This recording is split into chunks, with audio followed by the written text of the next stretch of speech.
Hey, everybody. Happy Memorial Day. Welcome to Twisted Tragedies, where we follow all the twists and turns wherever they lead. I am your host, Elise. And as you notice today, I am wearing my glasses. All right.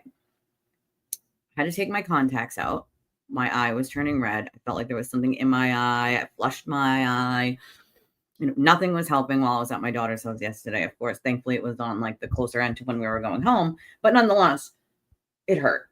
And my eye's all red. I might have to see the eye doctor tomorrow. Just this one, which is what's really starting to get me. But I apologize in advance for the glare off my glasses from the lights. I've tried to turn them a little so it's not as bad. But I do apologize. I don't usually wear my glasses for that reason, is that the glare comes off of my glasses and is kind of distracting. So I apologize in advance for that, but my eye hurts, so I have to wear my glasses today. So we may very well be going on 2 field trips tomorrow. Not that it's going to interfere with the trial at all. It won't.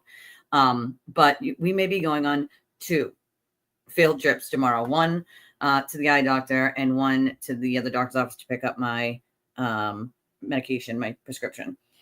So for my liver that I was born with, that's a bum liver. So, I'm broken. I tell the doctor all the time, like, doc, can you fix me? It's like, I cannot fix you. We can attempt to, fix you a little, but you're broken. We can't 100% fix you. I've had a lot of health problems since COVID, unfortunately. A lot of inflammation has wreaked havoc on my body, including my heart. I was born with a bum liver, so that's just, part of the fun, I guess. The shits and giggles. No, never such a thing. I apologize for the glare. The glare, not glare. I don't apologize for him. Nobody should. There's no excuse for him. Literally none. But I do apologize for the glare. I do. It kind of bounces off my glasses. I know, right? First, my nail breaks. That I just got done, mind you. I don't even need to fill yet. First, my nail breaks. Then my eye breaks. I'm a freaking mess. Like, freaking mess over here. Like, God, Jesus. I do apologize. I have not figured out the ad situation yet, Jesse. I have not had a chance. I was at my daughter's house yesterday. I have people coming over today for a little bit of a cookout at my house. The first one since I got my Blackstone and my conspiracy chairs. So I am actually super happy that I get to use my conspiracy chairs today. Like, so.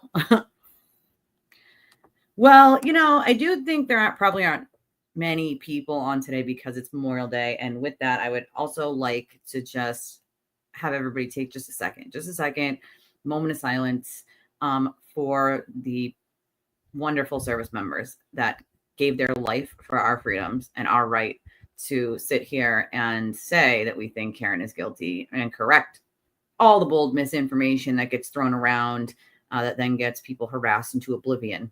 So those people died for our rights, our freedoms.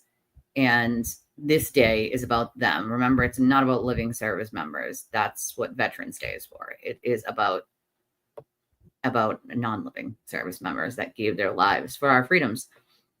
So I hope everybody, takes a second to remember that they fought the good fight so that we could be here today. So, I talk in my sleep sometimes. It's kind of funny. It's kind of funny. My daughter talks in her sleep and she has like dreams of like flying on a cotton candy, cloud. And so she literally talks in her sleep about like the funniest dreams that she's having. And it all of a sudden she'll just like shout something out or start giggling. That's the funniest one when she just starts giggling like something's hilariously funny in her dream. And to be fair, I want to know what's so funny, but she's sleeping. So I don't know. But all right. Also, just so everybody knows who hasn't been here in a while, we do have our monetization back. We do. The only thing is that it's still the best way to support the channel are these ways. I actually just found out, and I don't know if any of you knew this. I don't know if Freak knew this, but this is something new I found out. I found out that if somebody donates like a super chat or a super sticker or whatever from their iPhone, right? Get this one, that Apple also takes 30%. So YouTube will take 30%. Apple will take 30%, leaving the content creator with only 40% of that ultimate amount. And then after taxes and after, so even less. So the best ways to still support the channel are these ways. They're not a way that somebody's going to take a cut other than tax wise. But YouTube, they like to take their big fat cut. And apparently iPhones do too, which is new information to me. I had no freaking idea. So the best ways to support the channel are Cash App, Venmo, PayPal, Revolut for those of you out of country. And we do have a link for those of you who just want to do it credit or debit.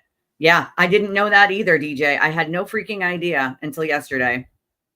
I had no idea, no clue until yesterday that Apple does that from an iPhone.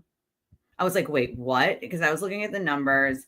I was looking at the super chat, the super stickers I've gotten and trying to like add up. And I'm like, wait a second, that's like less than half of what actually came through. Then I found out Apple has their greedy little hands in that as well. It's a huge bummer, especially for a smaller channel. I really honestly think that some of these fees should be waived for smaller channels. Like, big channels can afford it. Small ones cannot. No wonder why it's so hard for smaller channels to survive. You know what I'm saying? Like, yeah, I had no idea. This is I had no idea until last night that Apple does this. So like that really put me off the Apple. I'm glad that I don't have an Apple device because I feel like it's just greedy at that point. You know what I mean? But I mean, it is what it is. We do have monetization back. Some people prefer to send a super chat or a super sticker or like be a member, which is awesome. I love when people do that. But the best way to support the channel going forward is the automatic ways that we have that we already had before our monetization came back, which is the Cash App, the Venmo, the PayPal, the Revolut, and the link.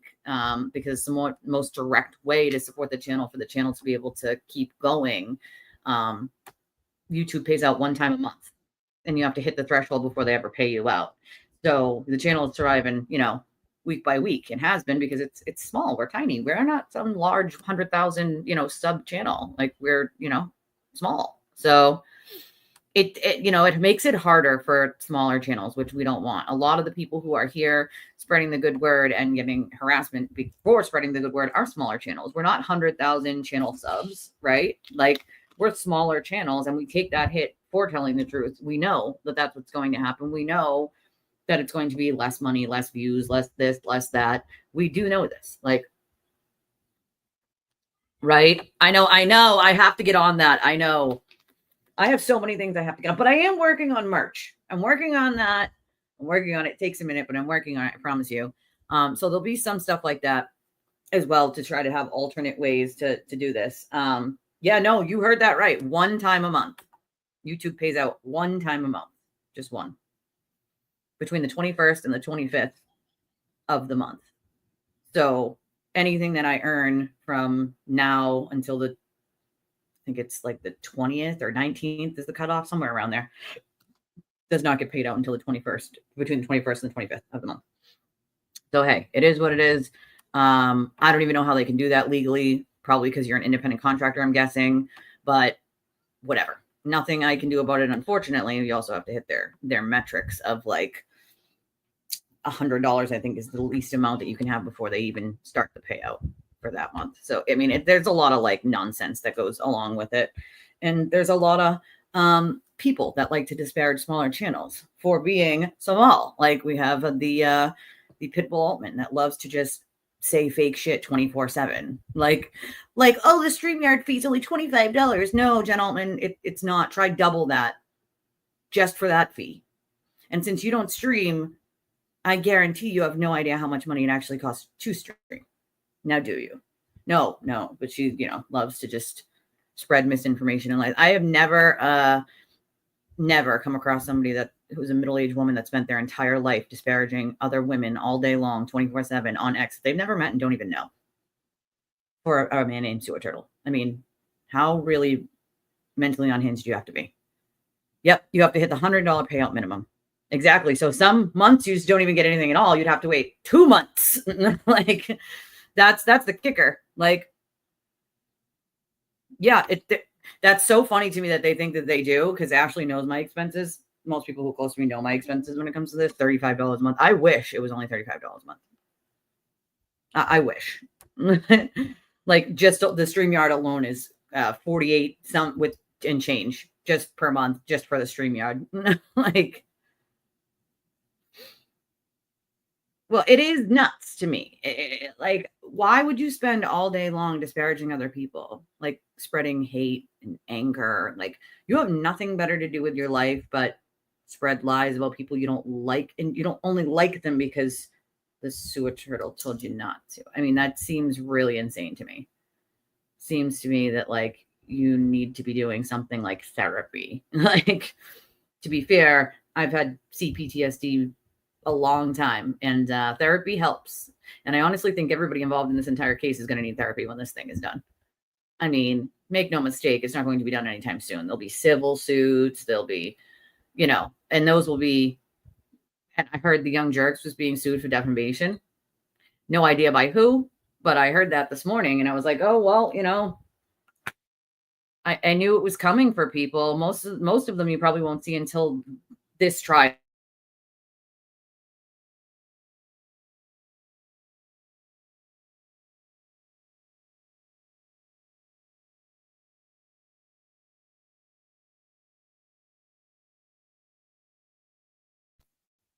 Me and StreamYard have to have a little talk about this buffering thing because it is not my internet. Hey, Grave. Good to see you, Jezebel. Good to see you. It's me and StreamYard are gonna have a little conversation because this buffering is not coming from my internet. I've tested the speeds. I've done all this. Like,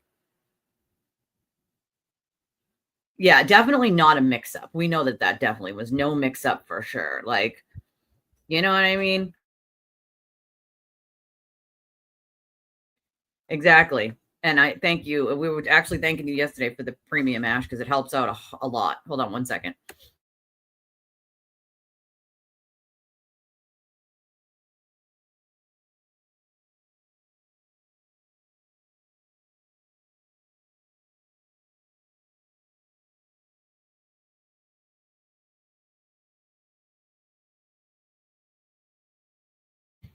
Sorry, my little was asking a question. Um, exactly. And I appreciate you for that, Ash. I do. Like, oh yeah, I mean, making logical. How dare we be logical and make any sense? How dare we do such a thing? Like, right, Jackie? Like, how dare we say something logical that is not part of that narrative? Like it's really not, and that's why you see that I'm not super like active on X a lot because I honestly think it's just a cesspool. Although I kind of have to be, unfortunately, I do have to try to ramp up um, being on all socials at this point. That's part of growing a channel, unfortunately. But I do think it's a cesspool. And it's like, no matter if you block them or not, here they are still. And that's something that Twitter did that was stupid of them. Like, the block button is there for a reason. And most of the time I just block them. And I know that it's engagement and it's engagement for your channel, it's engagement for your thing. You could monetize your Twitter if you just leave them there, but like, I'm sorry, I would rather not the engagement than dealing with rabid animals that are supposed to be human beings that are acting like animals. You don't have to agree on a case, you don't have to agree on politics, you don't have to agree on religion, you don't have to agree on whether you like the color blue or purple better. All right, you do not have to agree with everybody on everything. But thinking it's okay to try to disparage people who are low income or disabled. Like, the Altman loves her famous thing to say is, get a job. Lady, I am disabled. I have heart problems, liver problems I was born with. My body is wreaking havoc on itself and inflammation. Not that it's anyone's business, but it's the point. Like, I don't get food stamps. I don't get SSI.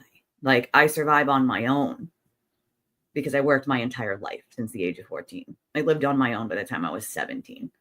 Okay. I don't have to answer to anybody, nor do I owe anybody any sort of explanation to anything. I have always figured it out in my life, even with a sick kid and now with my own medical. I think it's so funny to me that people think it's a reflection on other, like, attacking people every single day and saying horrible, mean, and even just bold-faced lies about people, doesn't, like, you're attracting more unhinged individuals like yourself. It shows who you are, that you have to stoop to a level of attacking people you've never met and you don't know because you don't agree with them on a case. That's not mentally normal. It's unhinged. It's mentally insane. I worked with the mentally insane. And see, that's the difference, right? Is I had a career in mental health, working in the justice system with the criminally insane in an all-men prison. I have done many, many things in my life, and I am proud of all of my accomplishments. I don't need a pat on the back from a middle-aged woman who's unhinged, that is committing crimes on a daily basis of cyber stalking.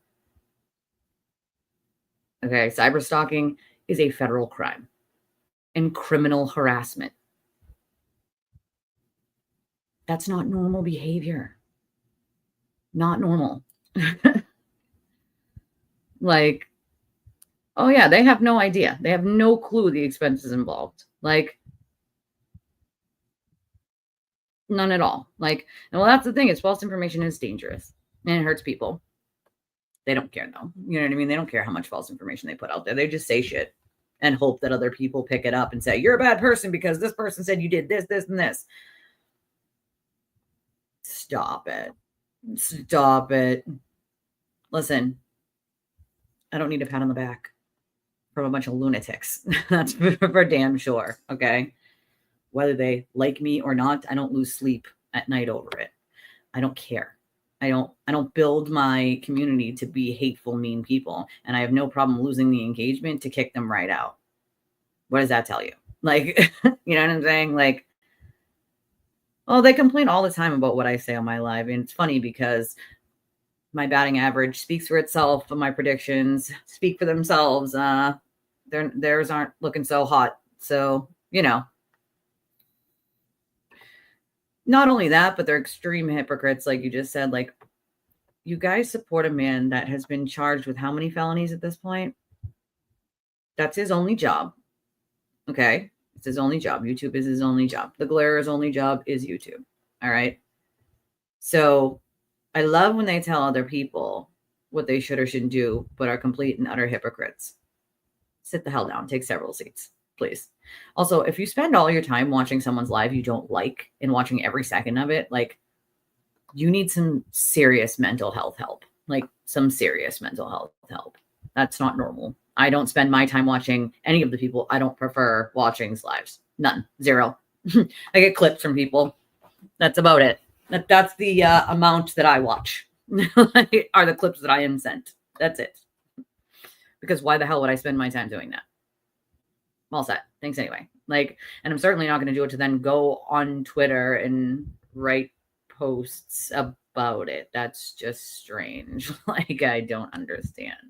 I mean, here's the thing, guys. This case has brought out the worst in a lot of people. A lot. I don't know about that, Nelson, but I can tell you this. I can tell you guys that for quite some time, I have been told that the defense is not going to call Higgins, Brian Albert, and probably not Miter. So I don't believe that they will be calling any of those people at all. And that's the other thing, though. If they didn't send a summons, they still have to, like, they still can call and say, hey, you have to come in. So, you know what I mean? Like, that because the defense's case is the last part of it, they're still sequestered until they're told, no, you're not testifying. Unfortunately, you know what I mean? Like, well, I am a very different breed, but I mean, it just shows to point out that it has brought a lot of unhinged individuals into this, and some very unwell people that need some severe help. Look at the lies that they spread about the Alberts, the McCabe's, the O'Keefe's, the victim's family, for Christ's sake, the victim's family. Like, what would ever make any normal person think that that's okay? I think you'd have to be a fool to call him Nelson. I agree with you. I think you'd have to be an utter fool to call Michael Proctor, because I think Hank on a cross would do some serious damage to that sort of theory they've flouted in like wink, wink, nudge, nudges that they've done in the trial to try to make Michael Proctor out to be some boogeyman. If you call him, he's no longer the boogeyman, is he? That would be a very grave mistake on the defense's part. But then again, they've made a lot of grave mistakes lately. Quite a few grave mistakes lately.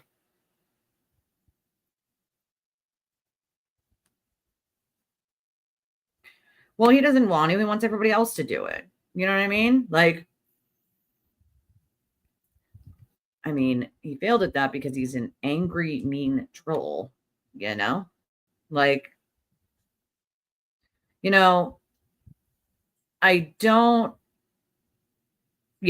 think that when the fact that she said that, to be determined, tells you everything you need to know. I said this the other day. It literally tells you that she's not calling them. There's no reason for her to. It's not going to help her to call Brian Albert or Brian Higgins or Michael Proctor. It's not going to help her, not one bit. I mean, to be fair, I think the defense has made some grave mistakes in doing things like bringing Alessi in, right? In my opinion, that was a grave mistake. And once they realized that he was doing damage to it, like, they should have sort of escorted him out of this case quickly. They should have sent around his parts to the other lawyers and redistributed. Oh, thank you, Rhonda. I never wear them. And I was just saying earlier, I apologize in advance for the glare that kind of catches my glasses. And that's why I don't wear them so often. I would just wear my contacts, but they were hurting my eyes and my eye turned all red. And I felt like there was something in my eye. So I took my contacts out and I flushed them with contact solution and cleaned out my eyes. And I don't know, it doesn't feel like anything's in there anymore, but this one's still red and it hurts a little. So I got to wear my glasses, let my eyes rest from the contacts sometimes once in a while. And so that's what I'm doing today. Hopefully I don't have to see the eye doctor tomorrow. If it's not better by tomorrow, I put some eye drops in. I have some eye drops that I put in when that happens. So hopefully that'll take care of it. But I appreciate it. Thank you. They are pivoting. I mean, their pivot isn't going to work well for them though. And like, I saw a retired judge point this out this morning, and I wholeheartedly agree. That the retired judge was saying, like, Hank, such a brilliant trial lawyer nonetheless, but his first clip that he used of Karen, right, was a bombshell. You can bet that the last one is going to be a doozy. That's for sure. Like, ooh, thank you, Rhonda. I see your message. I do have Canva. It's one of the things I pay for to stream. One of the expenses I have, for sure. Diana sent me something this morning that I was trying to look at. Let's see. I'm trying to see how I can get it on the screen for you guys, because I gotta try to read crime talk. All right. All right, let me see if I can do this here and pull this up for us. Email. I'm going to put it into my email real quick. Oh, yeah. And they've changed it. Remember, they have changed their conspiracy now. Okay. To it was outside, not inside, which is hilarious to me. Would it happen in front of Karen herself and she didn't say anything? She didn't know? Like, stop it.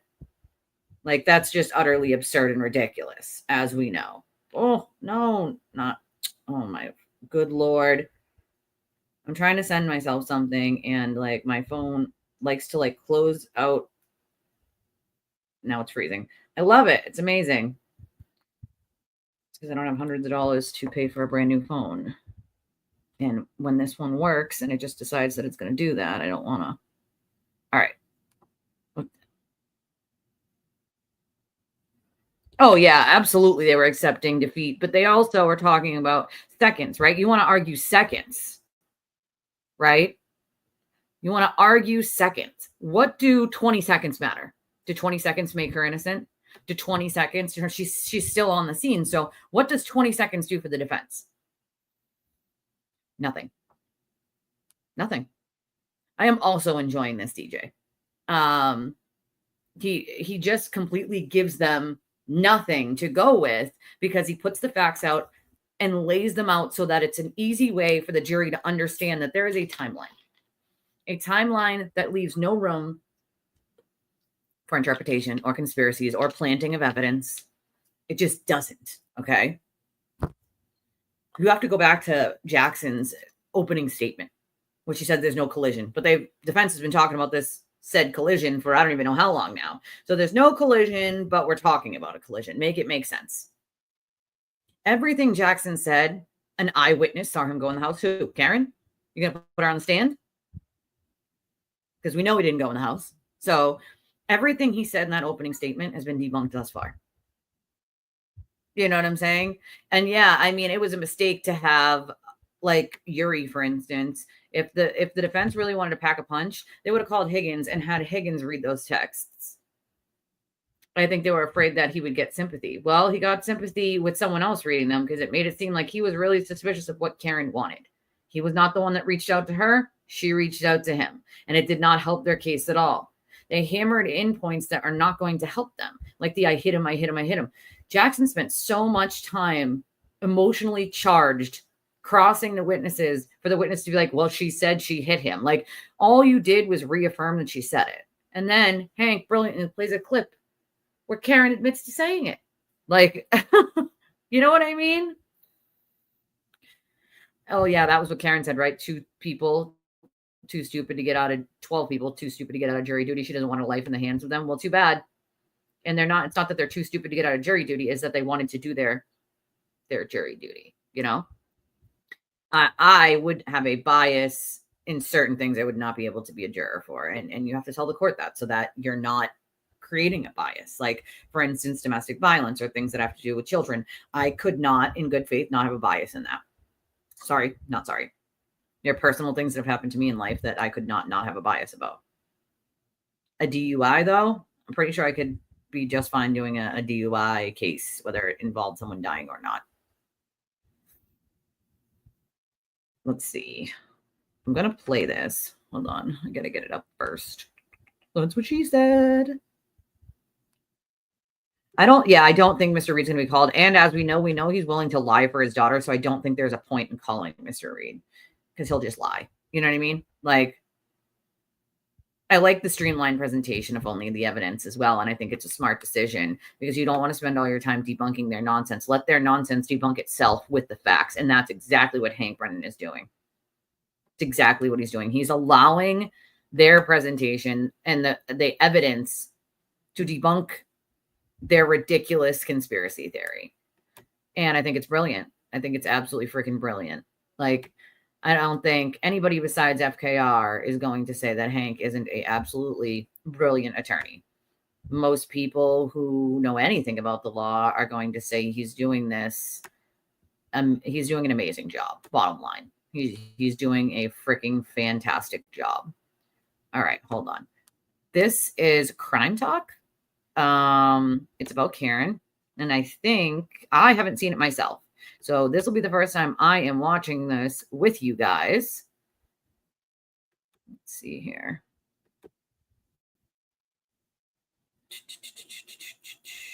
Make it bigger for a second here.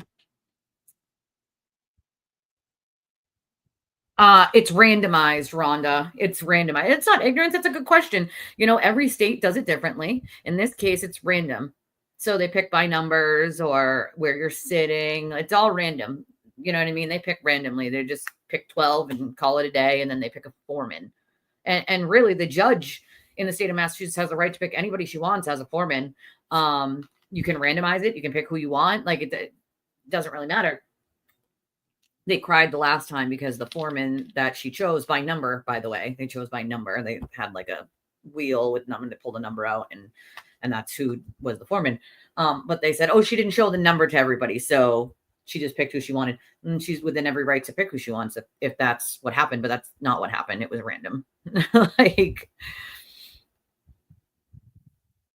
Exactly. It literally exposed the defense for their lies, which is erasing hours and hours of Alessi and Jackson. Alessi not really saying much of anything and screwing his own case, and Jackson being over emotionally charged because he clearly made the mistake of making it personal, which you never do.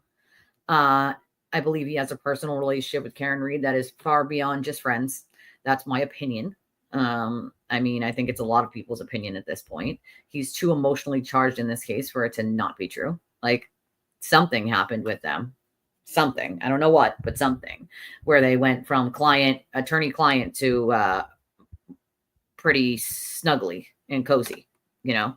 If I'm Alan Jackson's wife, I'm very unhappy and I'm probably getting a divorce. But I mean, I don't know. Some people try to stick it out. I get it. I get it. But if I'm her, she's a DA. She's, smart herself. She doesn't need to deal with the bullshit. She doesn't.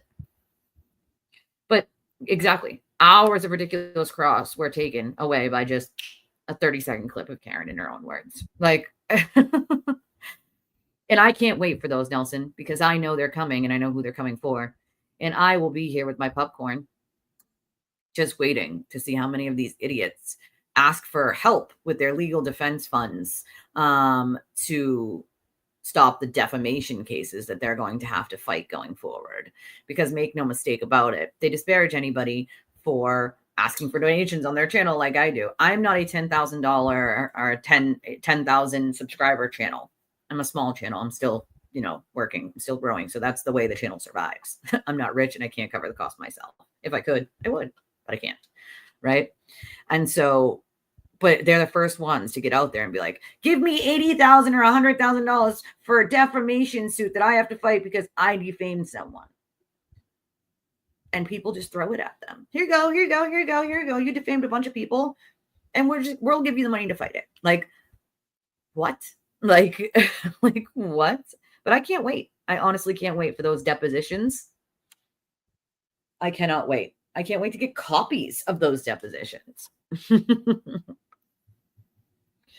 And I do think that they will be held accountable in one way or another. What way that'll be remains to be seen, but I do think that they will be held accountable. You know what I mean? Yeah, that's exactly what it is, a bingo number. Like they pick the balls out. It's like a thing that spins and they're like wooden like balls and they pick them out. They have numbers on them. And I think it's used like Freak said for bingo, as far as I know.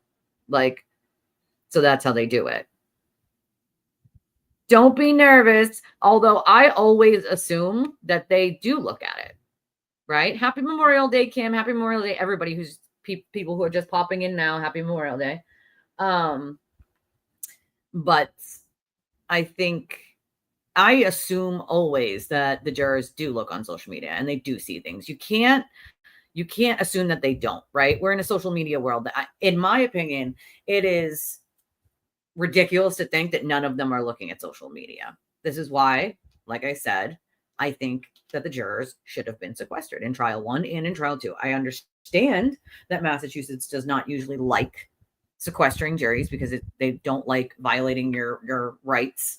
And they feel that if sequestering the jury is kind of a violation of your right. But in this case, especially with all the tampering of the jury that we've seen thus far, I believe it was necessary to sequester the jury. And they didn't. While I do think that is a mistake, I don't think that it's going to result in a not guilty verdict for Karen Reed this time in this trial. You know what I mean? But I do assume that they look at social media and they see things.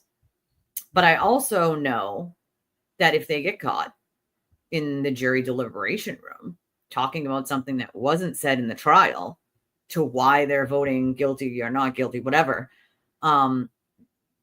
that's how you get booted out of being on a jury, is if one person over there knows that she's guilty by the evidence and knows that that juror was talking about things that weren't in the trial, and they tell a court officer, hey, this person's talking about things we didn't hear about, so clearly they've heard it from someone or talked to someone. That's how you get removed as a juror. So, it would be extremely hard for them to not tell on themselves, like,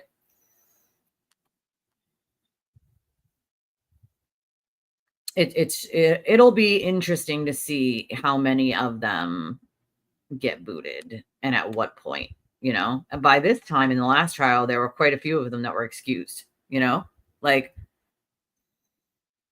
I honestly don't think anybody is going to escape. Any of the bigger players are going to escape anything. Like, I think they have listened, and I think that's part of why the judge talked to them about making facial expressions, muttering things under their breath. It's because, with the jury, things were like they were making facial expressions or comments under their breath, or, making noises like, or, whatever. And they weren't in favor of Karen. So that shows me that she's nervous, that her team is nervous, and they wanted anybody who made a facial expression off of the jury. You can't throw someone off for making a facial expression on something like you're showing death photos. Like, everyone on that jury would be okay to make a facial expression, whether good or bad. I mean, you're showing them someone's deceased remains. Like, you know what I mean? Like, well, that's what they did last time. Remember, Rhonda, was cry, but like, the judge doesn't have to show the numbers to them. That's a courtesy. The judge could just pick and say, F yourself. You know what I mean? Like, because that's not how it works here in Massachusetts. The four-person gets picked when all of the jurors get picked to deliberate. That's when the four-person gets picked. This is the way it works here. Different states do it differently. They called up all the jurors because of what I just said, the facial expressions, things under their breath. And I assume that one of the jurors were talking to another juror about it, because she also mentioned you can't talk to each other about it either. You can't talk to each other about the case either until you're in deliberations. So I also wonder if some of them were talking about it in the, room that they sit in to wait. It's a very real possibility. No, outside the room, but no, a court officer does not sit in on deliberations. They can't. That would be interfering in deliberations and how they deliberate, what they decide to do. But there's one that's usually outside the door, or, not too far away, that you can go and get for, notes that you want to give to the court, questions you have to the court, et cetera,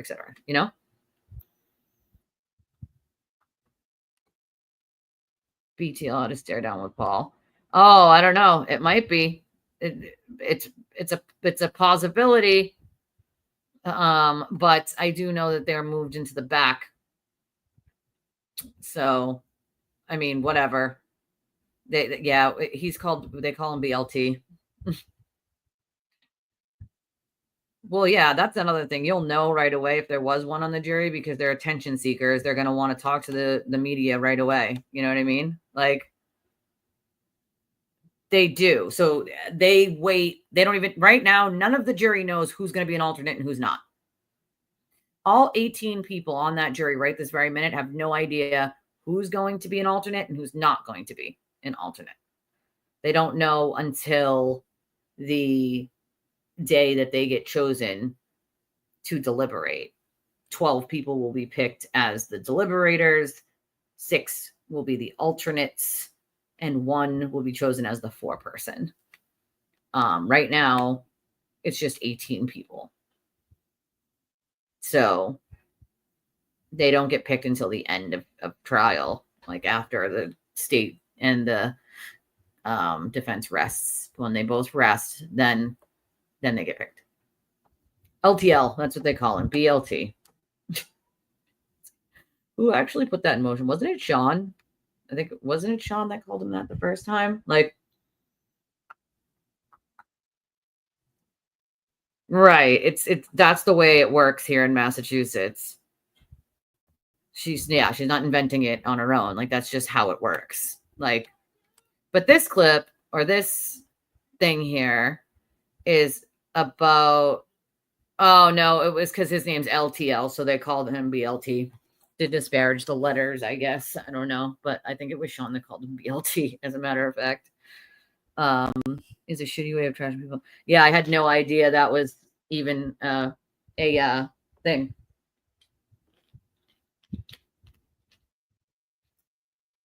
Oh, I don't even know. That list would be very long, Ailey. I have no, I mean, I can't stand anybody that thinks that it's okay to disparage or constantly harass or defame people online. And so it's not 3, it's, the worst of the worst are all the people that do that. And there's not any that I hate the least. I consider anybody FKR people who do that. I don't consider people who think she should be not guilty as an FKR. I have plenty of friends that think that she'd be found not guilty based on like the investigation, et cetera, et cetera. I don't consider them FKR because they're not running around trying to disparage people 24/7 and spending all of their time doing that. You know what I'm saying? Yeah, that's what he does, like, no, definitely not a conspiracy. You are 100% right. I think Nelson meant more like to the FKR crowd. It's like, oh, well, did they make it up? Like, it's not something that Judge Cannoni just made up. It's the way it works. You know what I mean? And of course,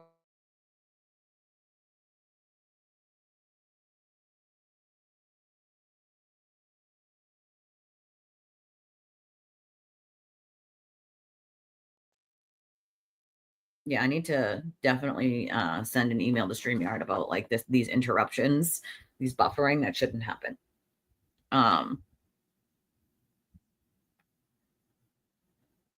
Sorry guys, I'm trying to. All right, let's watch this for a second. It's not something that I watched before. I was sent this morning, and I think it could be a good watch. It's about 15 minutes long. A lot of people like crime talk, so I have never actually watched him. But this is about Karen, so it'd be interesting to see what he has to say for sure. Case of exactly what has she said? Well, I say let's roll the tape and listen to exactly what Karen Read has said about what she did or did not do on that fateful night. All right, lawyer. I didn't think I hit him, but could I have clipped him? Could I have tagged him in the knee and incapacitated him? He didn't look mortally wounded as far as I could see, but could I have done something that knocked him out and in drunkenness and in the cold didn't come to again? And this would have been the moment you dropped him off at the party. Yeah, would have had to have been. I remember it, but I question, do I remember it? Because we've lived so much.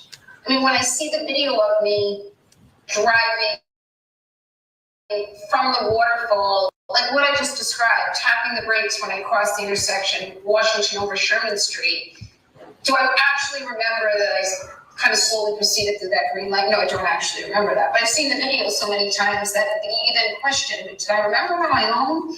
Or was my memory jogged? But I also wondered, did I say, could I have hit him? Or was it told to me that I said I hit him? And I knew I never could have said that. So the closest I must have said was, did I hit him? I know I said I hit him, but did I really say it as many times as law enforcement's claiming I said it? When my car was seized, there was a few small pieces of taillight missing that I had picked out at John's at 5:45 before we drove over to Fairview. I'm showing to the jury, look what I just did to my light, and I'm worried that there's gonna be some kind of electric short circuit. The bulb is showing, and some of the red plastic's missing. So I picked pieces out of the light housing that had kind of collapsed within the light and dropped them in John's driveway. They had pulled into the driveway before me, so I was presuming she saw my cracked taillight and was thinking, did you hit my son? I could sense from her that she was looking at me very warily. And then when John's nephew came home, I just wanted to see him and squeeze him. I was quite uncomfortable. I sit down on the stairs to the master bedroom. I said, I think I need to leave. Because I think John's mother thinks I did something to John. When you walked out of the bar, how many drinks had you had? I had probably about 4, and not 4 that I completed either. I didn't drink maybe more than a few sips at the waterfall. And 4 drinks you felt fine to drive? Yep. And is the level of intoxication pretty high here for everybody? It's happy. Yeah. It's you had a lot to drink, right? I wouldn't say I had like a normal amount. Let's say like a vodka tonic every 40 minutes. Okay. And so are you feeling like buzzed? And I'm not judging, I'm just trying to get a Yeah, sense. buzzed. Yeah. The final count of my alcohol intakes, probably about 5 or 6 or 4. The drinks that they were pouring me at McCarthy's, which is where I consumed most of the alcohol, was the weakest vodka tonic. It tasted just like old soda water with lime. Not that I need it to be a martini, but it might have had a splash of vodka in it. So I said, John, this drink tastes like it has no vodka in it. He said, just get a shot and mix it yourself. So each drink was being counted as a double. So I would get a vodka tonic and then I would pour a shot into it. So that becomes 2. Frankly, it just felt like a regular cocktail. It was just a really weak pour. So I asked for a shot. So for my taste, it just tasted like that's the normal strength of what a drink should be. So I had maybe 2 or 3 that are being counted as 4 and 6. And I don't know. I felt fine. I felt like I was buzzed. And then there was one drink, the last one that was given to me, which I would have counted as 3, but they're counting as my 6th cocktail. The guys that were with brought around the shots, and they gave me one that I didn't drink, but I poured it in my drink. So that's now my 5th and 6th drinks with the 7th, which is a shot that all the men did, and I poured it. So that one glass that I'm holding, that I go into the water bowl with, has 3 drinks in it, a vodka tonic and 2 shots. And which is what John said to me, you're not leaving that drink here, like you haven't touched it and just poured a bunch of vitamins, like just take it with you, which was something he always did. So then I go into Waterfall and I put that drink down and I socialize most of the time. So that would have been like the 6th and 7th drinks. Then John orders me a drink at the Waterfall that I don't drink, that he takes with him. And then there was a round of shots that Chris Howard bought that I did take. So that would have been the night. But I did not consume 9 vodka martinis or take 9 shots, depending on how you count it. And the last 2 drinks, depending, 9 drinks, no matter what way you count it, 9 is 9. I mean, I'm not as clear as I would be if I hadn't been drinking. I mean, I had drank, so, and that led me to question, like, could I have hit him? Did I run over his foot or hit him in the knee? Did I incapacitate him? I mean, I always drive with my music blasting ever since I was 16. And I know when John got out of the car to go into Fairview, I know my car was blasting because when I got in it the next morning to go look for him, I had to immediately turn it down. And I don't know, it's stormy. I have had a few cocktails. I didn't black out, but I wasn't as lucid as I would have been if I had gone to bed at 9 and drank a tea. But so I was fuzzier than I would have been if I had had no alcohol.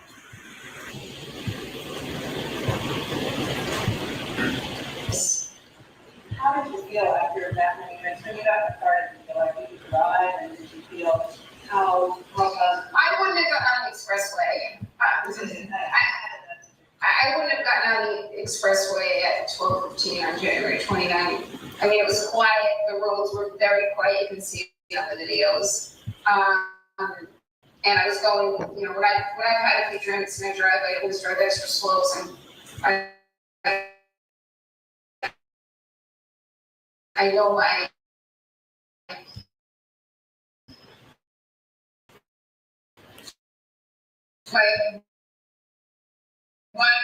alerts aren't as sharp as they should be.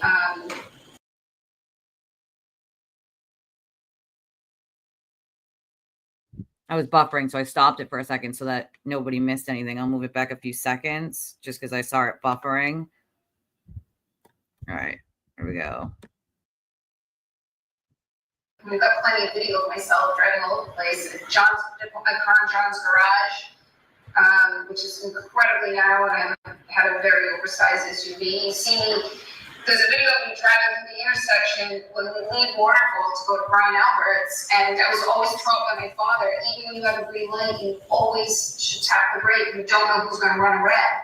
And I see me doing that multiple times between 12 and 1 and 5 and 6 a.m. So I know I was driving safely, not as safely or as alert as I would be if I had no alcohol, but I was not driving recklessly by any measure.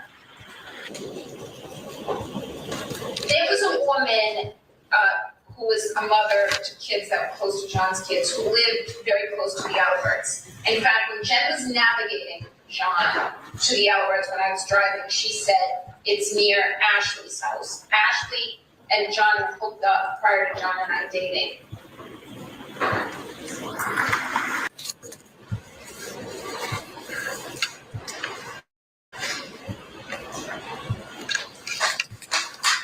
Two things. Either he's hurt himself and is incapacitated. He could be passed out on someone's couch, which is just weird. We're not on a campus. Everyone lives in their own home with children. Or he's sleeping with someone. And there were multiple women in the neighborhood of Fairfield that John had been with. And one of them very recently, before I started dating John.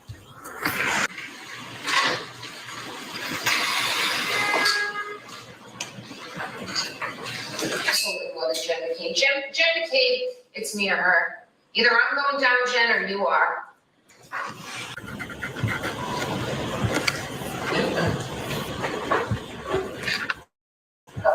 We'll backtrack later. Let's start at 34:30. So who are you with? And pull up and let us see. I'm with Jen McCabe and Carrie Roberts, and Carrie Roberts is Ford Explorer. And I'm in the back, leaning over the front two seats. Carrie's driving and Jen's in the passenger seat. And I described this to everyone, so you've probably heard this before, but John looked like a buffalo on the prairie. It was just a lawn and a heat. This is gross. It wasn't a bush or a hydrant or a dog. It was a weird shaped lump at that time in those elements. And I was looking to find him on the side of the road. I was expecting I'd find him. And the fear of what I was going to see is the worst feeling I've ever experienced. The anticipation of what is awaiting me was as extreme a feeling. I wouldn't say it was as extreme a feeling as the grief of realizing what happened to him. I gave an interview with ABC with Matt Gutman. I think this was whom I gave the interview to, and I said, he asked, why was I saying, could I hit him, did I hit him? And I said, yeah, my first thought was, I've been out late, I've been drinking, and he's in the general vicinity of where I last saw him. I mean, they talk about the left side of the property and the right as if it's, Hammersmith Farms. It's a postage stamp. It's 50 feet. So he's in the front yard to the left of the front door, and no one's coming out of the house. Jen's telling me nobody's seen him. So I'm thinking, Jesus, was I starting to pull away and I ran over his foot? Like, he's roughly where I left him. So yeah, when I found him, I was thinking, did I clip him somehow?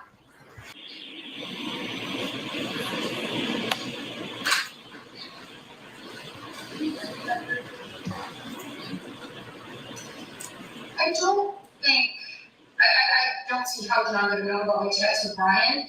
And I'm not sure if he knew, he would have reacted very strongly. I think we would have broken up, but I don't think John would have lost it and caused a fight. I didn't feel like John's emotions with me got really strong.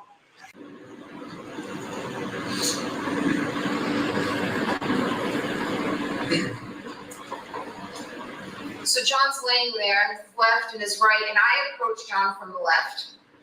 That's where the street is. And he had a piece of glass, perched on his nose, like just wedged like a splinter would be. And I just pulled it, and as soon as I pulled it, it just gushed blood down his face.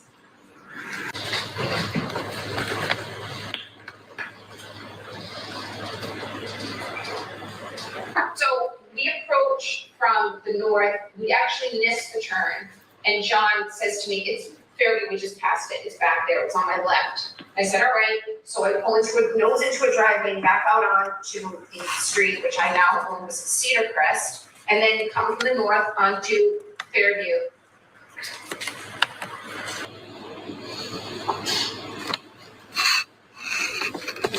I do. I mean, I'll tell you, John and I argued the morning of the 28th, Friday morning. So we think we died right around 12:25, 12:30 on the early morning of January 29th.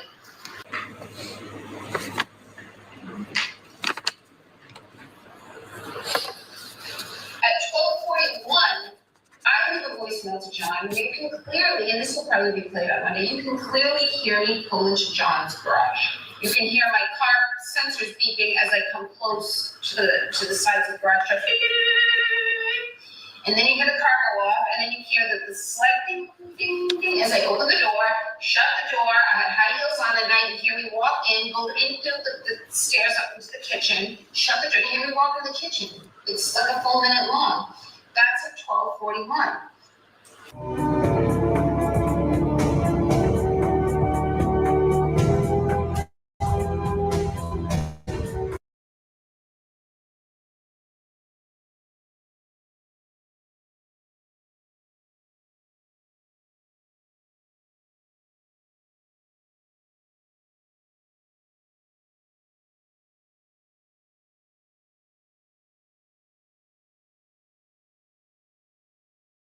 Sorry, I was muted. That took almost 15 minutes to do all the clips. Okay, 15 minutes. Look at how many there are.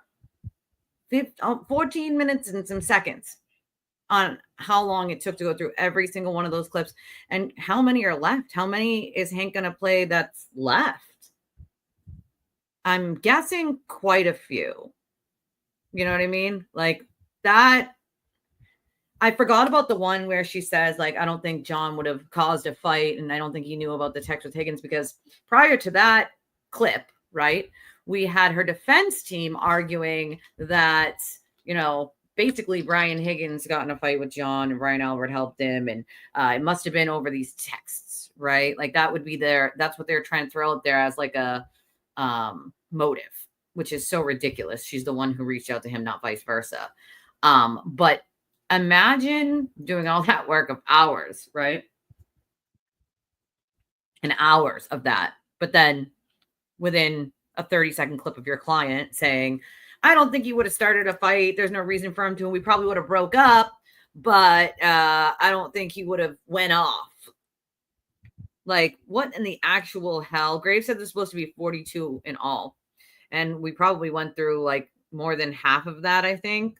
But if there's 20 clips left, I feel like we only have a couple witnesses left, right? And I do feel like they're going to do Dr. Welcher last, which if I was Hank, that's the way I would do it, is do Dr. Welcher last. You know what I mean? Maybe they did. I probably missed that, but I think there's probably, like you guys said, 42 or 43. And so that means that there's quite a few left. And with only a couple witnesses left, I wonder where Hank is going to put them in, because we got a flurry of like 3 or 4 one day, like in a row, I remember. So, I mean, it's quite sad. Like, she gets real pissed off. And as someone else pointed out in the chat earlier about Bella's mom, it wasn't said Ashley, it was said Bella's mom. And that sort of set her off.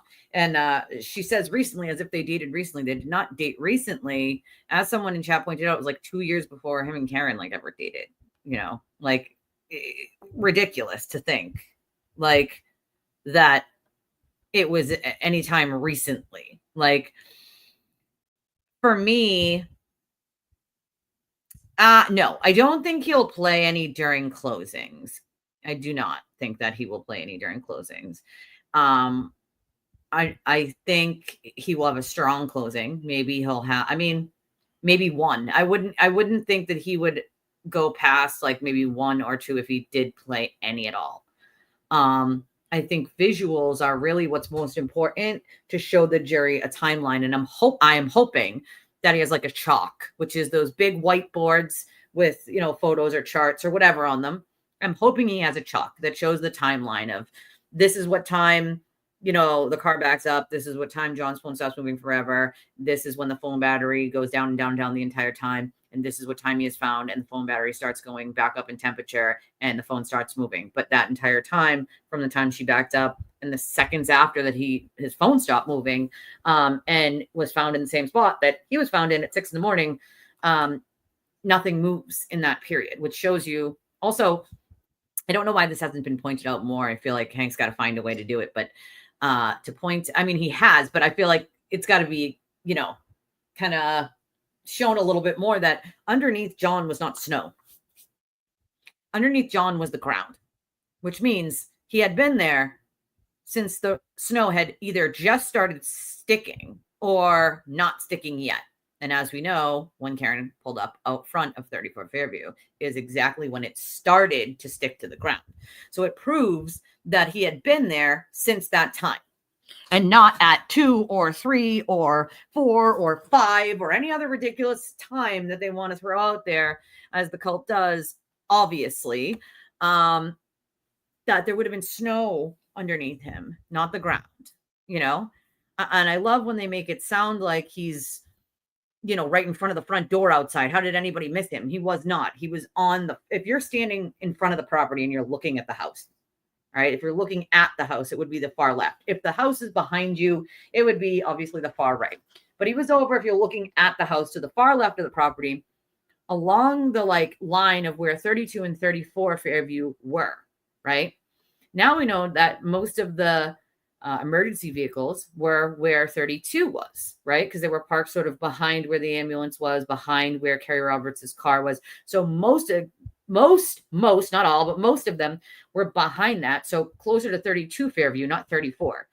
You know, they say, why didn't they wake up inside? Well, A, they did not use sirens. They didn't need to. And usually they don't at that time in the morning. They use lights, but I don't know about the Alberts, but I have blackout curtains in my house because the sun rises in certain windows and very early in the morning, and it'll get you right in the eye and wake you up.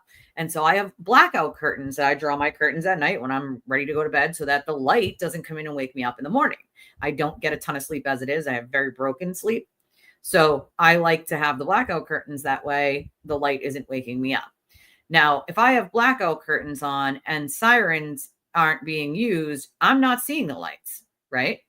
I'm not seeing them. Like, why would we expect that they were going to see them? You know what I'm saying? To expect that they're going to see light, especially after drinking. Like, I'm passed out at that point. I'm out. Like, I'm sleeping. Like, there's no waking me up with lights that I can't see with my curtains drawn. You know? Like, it can be done a million times over in less than 4 minutes. And she connects to the Wi-Fi, which means you got to be within so many 100 feet of the house to connect to the Wi-Fi at home. So we know that she's back at the house at that point. So, I mean, any person that's tried it knows it can be done in 4 minutes. It's especially at night. And people are like, well, in a snowstorm, it hadn't started or just started sticking. So it wasn't like clogging up the roadway. It wasn't like she was clearly not. I mean, she backed up at 24 miles an hour. You think she was doing a 30-mile-an-hour speed limit? Let's be real here. Let's be honest. Like, she wasn't going 30 miles an hour. Okay. She clearly got back to John's house within the 4 minutes, and people have been able to do it even during the daytime in 4 minutes where there are other cars on the road. So, I mean, I love when they say it can't be done in 4 minutes. It takes 6 minutes. It says 6 minutes via Google, and they go by the actual speed limit. Like, that's based on the speed limit. And also speed on certain routes. There's numerous routes to get back there. So, well, that's the problem, right? The media, or the fake media, as we'll call them, the mainstream media, are not ever going to ask anything other than softball questions. They're not going to ask real tough questions of Karen or her dad or the entire team for that matter. They're just going to ask softball type questions, unfortunately. That's the reality that we're looking at. They don't ask questions that would be difficult for her to answer or that sort of skews her lies, you know? I mean, how would she see him though? How would any of them? You're not looking over to the far side of the yard. And if you're parked in the driveway, that's the opposite side of where he was. So when you're going out the front door, you're not looking to this way. The car's this way, right? It's nighttime. It's dark out. It's cold. So your intent is get out of the house, get in the car and get out of there. You want to get home. You want to get the heat running in the car. Like it's cold. So you go to the car, you get in, you back up and you go. Like, I mean, unfortunately, people did miss the fact that he was there, but it was a dark side of the yard. It wasn't somewhere where he would have just been seen right away, you know?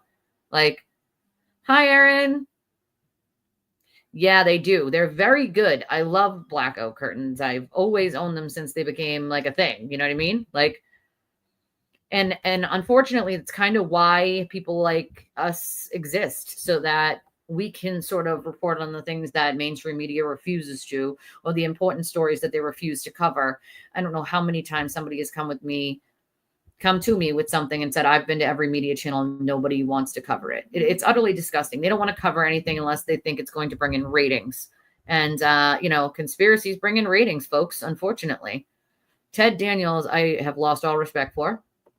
I know when Ted Daniels knew certain things, and now knowing that interview that he did with Karen, knowing some of the things he did, when he did that interview with Karen, he knew the federal investigation was over.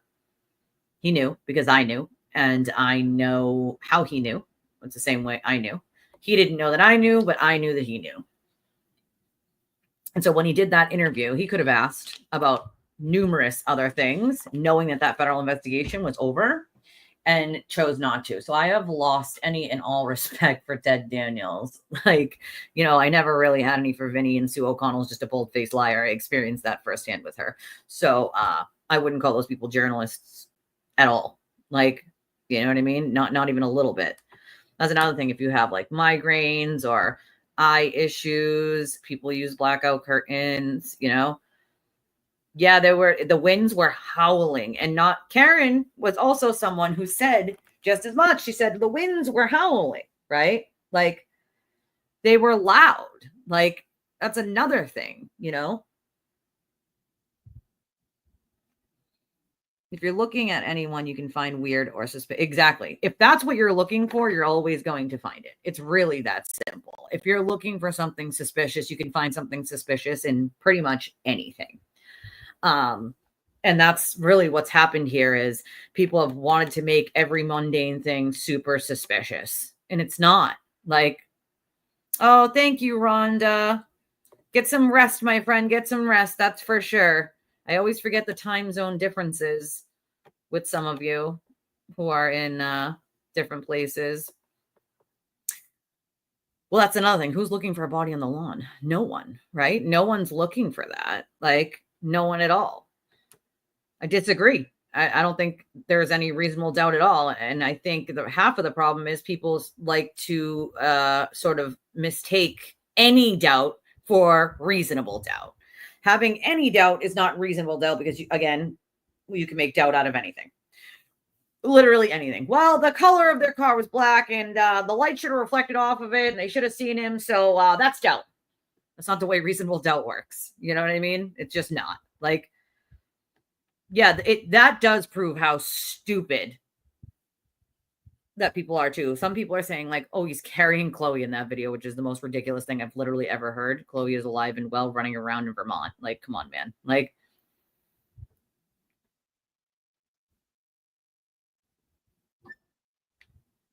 and if snow is hitting you in the face while you're walking, you won't be. Well, that's most people are putting their head down too. If it's snowing, you got your head down, probably your hands in your pocket. In New England, most of us don't wear jackets. We just wear hoodies because we know if we're going from a house into a car and then back into a house, what do we really need a jacket for?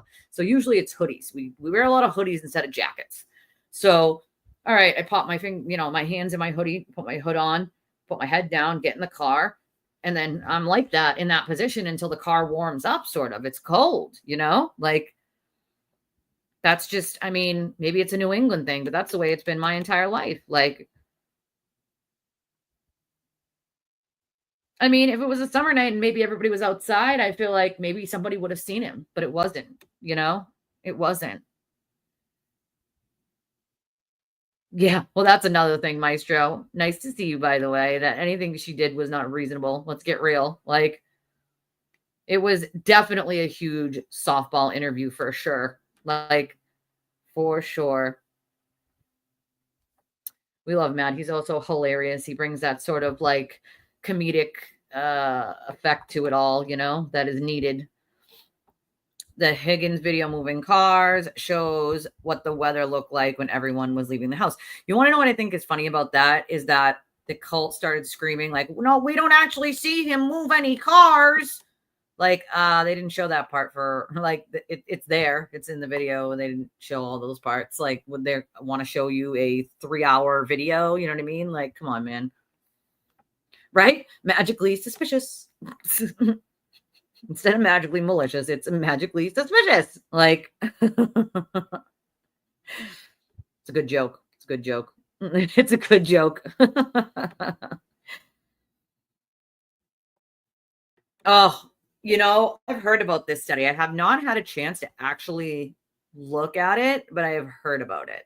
I keep meaning to, and then I keep forgetting. So now I have to look, I have to write it down because if I don't write it down, then I won't remember. That's for sure. Do me a favor if you guys are here. I will say if you just popped in, happy Memorial Day. I hope everybody is going to have a wonderful day today and do something. If you're not working, some people are still working. If you're essential personnel, you're probably still working, unfortunately. But if you're not, I hope you're doing something fun or relaxing on this Memorial Day while you have it off, if you have it off. Do me a favor though, while you're here, can you hit the like button? The subscribe button is super helpful. Definitely share the video with friends that don't know we exist yet. There's tons of people that don't even know that we're here or that we exist and that there is another channel out there like us. Hold on a second, guys.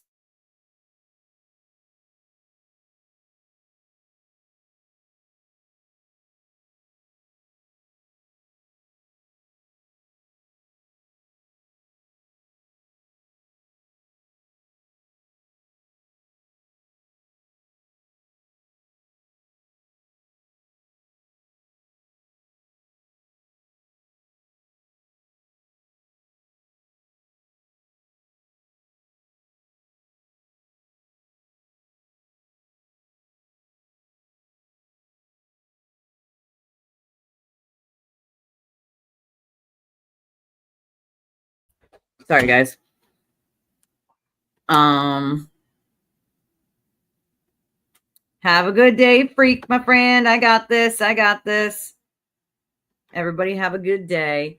If you wouldn't mind, obviously, like I was saying, hit the like button. Sorry, I was interrupted. Now I'm interrupted my whole spiel. The best way to support the channel still are these ways. We do have monetization back. So we have memberships, we have super stickers, and we have super chats. I don't have any to read right now. We haven't gotten any of this stream yet, but that is always nice to have the monetization back. But the best ways to support the channel going forward still are these, because I mean, YouTube takes their cut, as you guys know, and it takes a full month to, once you hit the $100 amount, to get paid out by YouTube. So we are a small channel. We survive like weekly over here. So the best way to support us still is these options that we have: Cash App, Venmo, PayPal. And we also have a link. If anybody needs it, let me know, for the for options for people who just want to do it credit or debit and don't have any of the payment apps. We figured out how to make a link for that. Karen did not have to get out of her car to open the door. She has a remote, as far as I knew, that opened the garage door for her. Thank you, Maestro. Always appreciate somebody hitting the thumbs up. Penny said that Lexus has a built-in thing for the garage. I believe she had one. So she did not have to get out and open up the garage for herself. It had like a automatic thing, as far as I understand. Did we finish with the glass witness last Wednesday, or she said, no, we did finish with her. So she's not still on the stand. So it'll be a new witness tomorrow, brand new witness. Not sure who. But if I had to guess, I think it could be the ring expert. I'm not, it could be one of a couple people, but I'm not sure who Hank has decided to use in this last stretch. I do believe he will be resting his case shortly, whether it's Tuesday or Wednesday. I don't know, but I feel like he'll be resting his case this week, and the defense case will start this week. So, yeah, she's has the garage door opener, as far as I understand it. But yes, her testimony, the Christina Hanley, her testimony is over. That's right. She had the code. That's right. The button up by her rear view mirror would be fitted in the car, like Penny said, Maestro said. So she had a code and remote, probably. But I know that the kids knew the code. We know that she knew the code. John knew the code. And there was a couple other people. I think there was like a neighbor or a friend that would come over if he was like out of town or whatever and help out, things of that nature. No, as far as I know, she was done. Christina Hanley was done. That she was completely done. Or if he had a few minutes more, she would have just let him take the few minutes, be done with it, and end it. Because why would you? As far as I know, what I watched was that they ended Christina Hanley, so she does not have to come back. She's all set, and so that the next witness would be a brand spanking new witness. You too, Deb. You too. You could see her try and use it when she first gets back from the hospital with her dad, Penny said. Selective attention test. Is that what it is? I mean, that's the thing. Are you paying attention to it or are you not? And nobody's looking for somebody to be laying on the lawn. So why would you see it? Especially in nighttime, Like, yeah, there was something weird. I remember that. I remember something weird about it not closing. It wouldn't close. So they thought it was the snow in the way. And so then the friend or neighbor, whoever he was,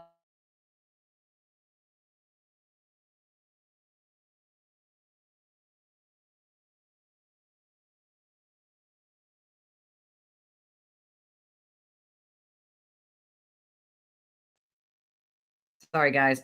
This buffering is driving me nuts.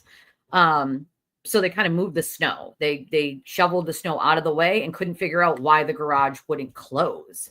And we never really got an answer as to what went on with the garage door at that point and why wouldn't it close, right? Like, oh, I bet. I bet. That's exactly what's going to happen is her defense is going to be the Karen Reed show. And that is going to start this week, I believe. So, I mean, hold on to your hats, ladies and gents. But I do believe that at least here on this channel, we'll have some really funny days because Dr. Russell is probably one of the funniest, and I kid you not when I say funny, funniest people to watch for the ridiculous stuff she says. It's a literal comedy show. And every time we cover Dr. Russell on this channel, I leave like literally laughing. Like it hurts that I've laughed so hard. And then Rich Green. And to me, that's also a comedy show. And then Arca, right? Arca. They needed 3 days last time. I believe maybe they'll take 5 this time. They say a week and a half or something like that, but they also said a week last time when it was 3 days. So I don't believe that it's going to take a week for the defense to do their case. And I do believe that we will get lots of laughs out of the defense's cockamamie, ridiculous, nonsensical theories that don't exist. Like the facts have already been given. No, I do not think Higgins is going to be called at all. That would be a no. That's the weird thing is I remember never getting an answer to why it wouldn't close. Like why didn't it close? But I do remember that the friend arrived or whatever and like kind of moved it, like shoveled the snow out of the way. Because he thought that was why it wasn't closing, Yeah, in the video you would have seen her get out. Must be hard for those who are at the Alberts to think they had seen him. You have no idea the amount of sadness that they feel for not seeing him. Like, imagine being them and not seeing him and not realizing he's there and thinking about if you had seen him, could he have gotten help? Could he have survived? Like, there are so many thoughts that go through your head when you think you could have done something. Believe me, I've done the could I have, should I have a million times. My fiance died in a house fire in 2006. And I thought about if I had just not worked that night, if I had called out, if I had picked him up, if I had told him to meet me at home earlier, so many things. Could I have, should I have? You'll drive yourself crazy doing the could I have, should I have? And it's extremely difficult. And that's something they're going to grapple with probably forever. And there's nothing that sort of heals that sort of thinking of, could I have done something? Should I have done something different? What could I do, to going forward to make sure something like this never happens again. And unfortunately, sometimes there is no answers and you're not going to get them. Believe me, I've asked them a million times. Like, I've asked myself a million times, what could I have done? What should I have done? Could I have called in sick? Could I have went home? Could I have, but you don't know something's going to happen. So how are you going to do that? You know what I mean? Like, you can go through it afterwards, but what you don't know. And there's no way to change that. Like, oh, that must have been what it was, that John's parents knew the code and they tried to get in the garage, but the code didn't work. So that's the thing. Why is the code not working unless it's changed? And who's changing it? You know what I'm saying? And I mean, that was the weird thing about it. During the love tap between cars, Karen pressed the button to close the garage door, but it didn't close. From there on out, it could not be closed. She broke it. Interesting. I didn't think about that either. I didn't think about the fact that it didn't close since she backed up. I mean, I think everybody involved needs therapy, to be like perfectly honest. And I'm glad that I get therapy already, like before this was a thing, because I believe a lot of people have been hurt in this. A lot of people have been emotionally tortured. And I mean tortured. I think people have been used as a way to terrorize other people. Terroristic sort of psychological, warfare is what we're seeing. Okay. And it's not normal. Like, the friend stated he disconnected the auto opener by the cord. Yeah, didn't he say he unplugged it or something like that, right? Like, not the code. It had to be manually shut by John's friend. Yep. Did he pull it, right? He pulled it closed. From then, it wouldn't open. It was broken. Interesting. Could not be closed or open other than manually. Yeah, I remember the friend saying that he pulled it down, right? Like, pulled it down to get it to go down. Like, and that's probably exactly why Peg and Paul couldn't get it open when they arrived, Crazy. Like, I don't understand what went wrong with it, though. Like, yeah, the what ifs never dissipate or go away, unfortunately.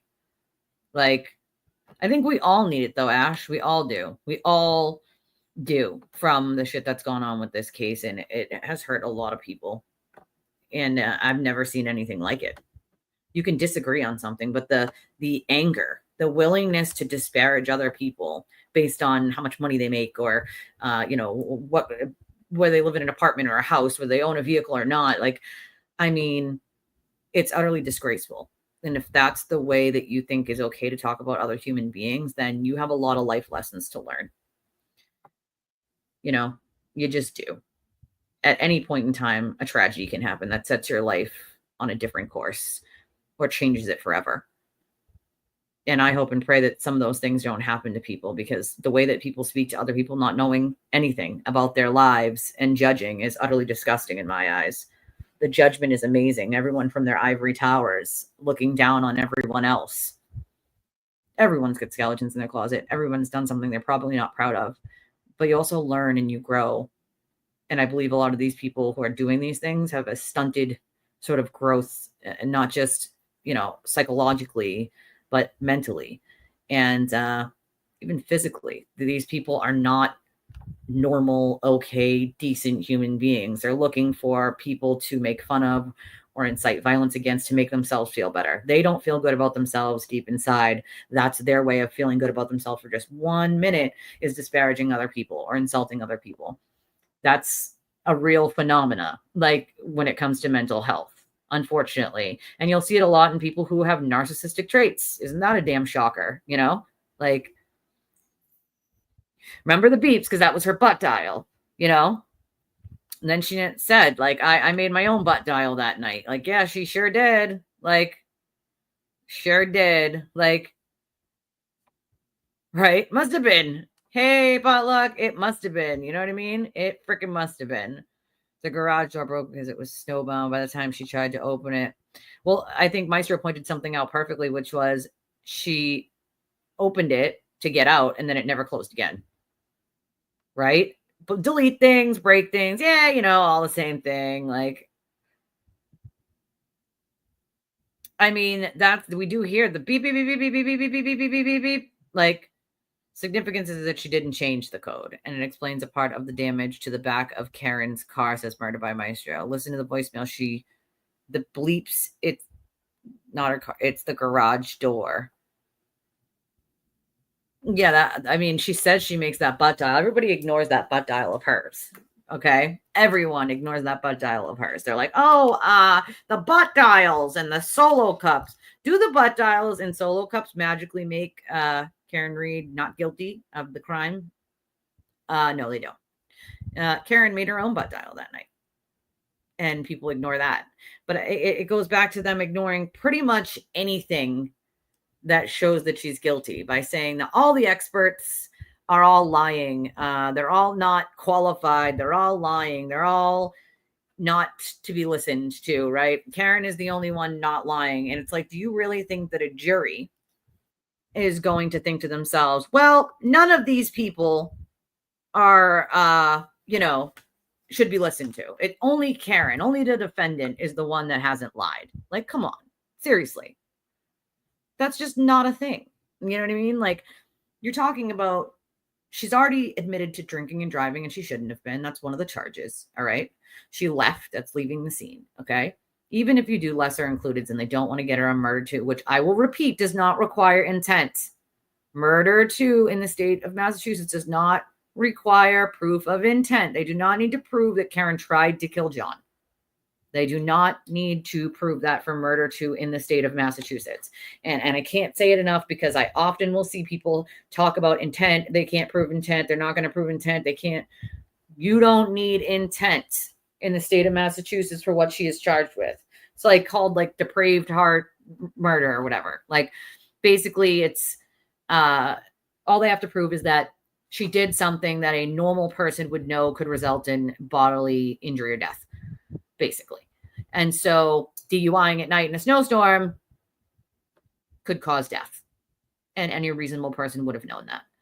And so that's all they have to prove. They do not have to prove that she had intent to kill John. They don't have to prove premeditation, that she planned it ahead of time. All they have to prove is that she was driving drunk at night and shouldn't have been, because that could cause death. It's as simple as that. In my opinion, that's been proven. You know? That has been proven in my opinion. Everybody's going to have a different opinion on whether they think murder 2 has been proven or not, but I want people to remember that murder 2 does not require intent in Massachusetts, so take the intent out of it, you know? Take the intent out of it. And do you think that they have proven that DUIing at night, okay, could cause death? If you think that that has been proven by her admissions of drinking and driving when she shouldn't have been, then they've proved murder 2. You know what I mean? Like that's literally it. Like, yeah, I'll have to go back and listen to it, but I think you're right, Maestro. Everyone's memory is shown to fade a little over time, except drunk Karen's memory. Well, that's the thing, right? Hers is the only one that's improved. And I think Jen McCabe and a couple other people sort of pointed out that there are things that you'll never forget, right? I'll literally never forget the phone call that I got when my best friend was in a coma in the hospital. I'll never forget that. I was her emergency contact, so I got that phone call from the hospital. I will never forget the troopers calling me when my fiance died in a house fire. I remember exactly where I was, exactly where I was driving. I remember every word he said to me. There are certain things you will never forget. And the same when my best friend. I remember exactly where I was sitting, exactly what I was doing right before and what I did right after. Some things you'll never forget. It's literally just like laser ingrained into your brain. And then there are other details that are kind of foggy, right? Like, but there are certain things that stick out like a sore thumb that you'll never, ever forget. And you remember them like they were yesterday.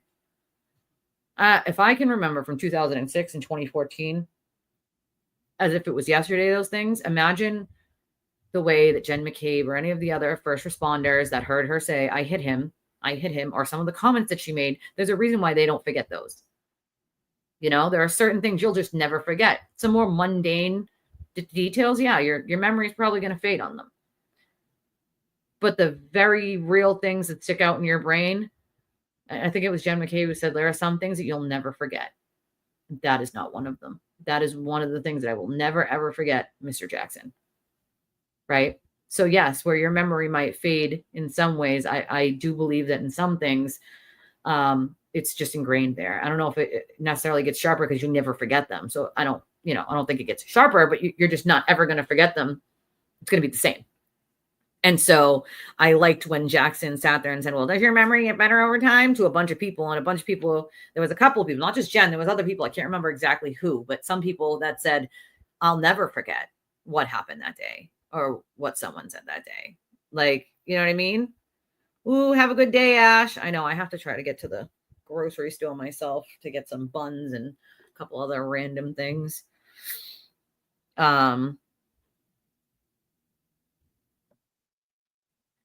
I will. Give me a minute and I'll check them. I will check real quick also for donations, see if there's any that I need to read. If you would like to donate to the channel while I'm checking, these are the best ways to do it. Cash App, Venmo, PayPal, Revolut, and we do have a link for anybody who wants to do a credit or debit. We haven't gotten it yet today, so I just want to check real quick to make sure. We also do have our memberships back and our monetization for super chats and super stickers, things like that. But the best way to support the channel are always the most options that go directly to us and not through YouTube. Checking, I don't see anything. It just sometimes the app doesn't update and then I have to like physically go into it and I don't want to miss anyone. One time I didn't physically go into the app because normally it gives you like a little thing on the top. And after the show, somebody had donated and I just, of course, read it on the next one, but I had no idea that it was there because the app apparently needed to be updated and I didn't know. Okay, yep, nope, I don't see anything. No, right? No. Don't see anything. All right. I just don't want to miss anybody by saying thank you or anything like that. I think a lot of the noise that has been brought into this case is exactly that, noise, right? You have a lot of ridiculous theories, like John's shirt was not swabbed for dog DNA. It was swabbed everywhere in every hole. And they found the pig DNA. It was not washed. That was a good one, right? Washed. Like it was washed. Yeah,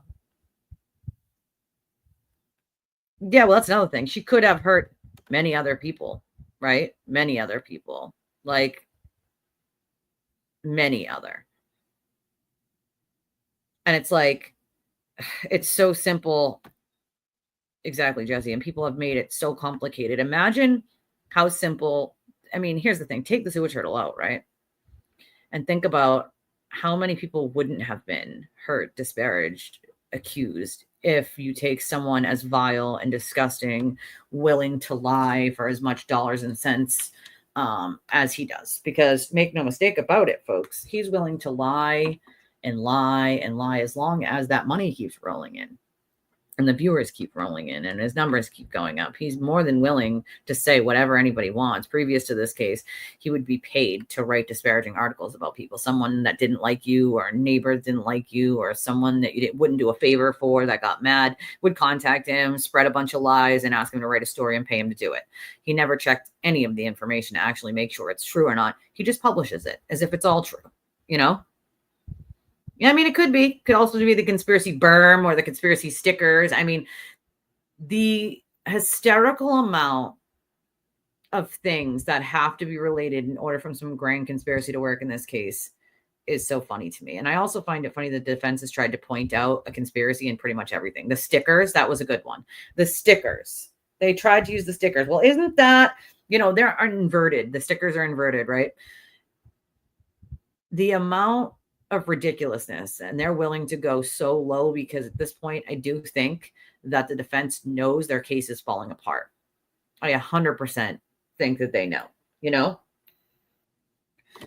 I think you have to talk about, Karen Reed's dad. He didn't freak out in the first trial. He didn't flip out in the first trial, right? He did not have a freak out session in the first trial and then have a court officer that has to sit with him. I believe he knows this is going not very good.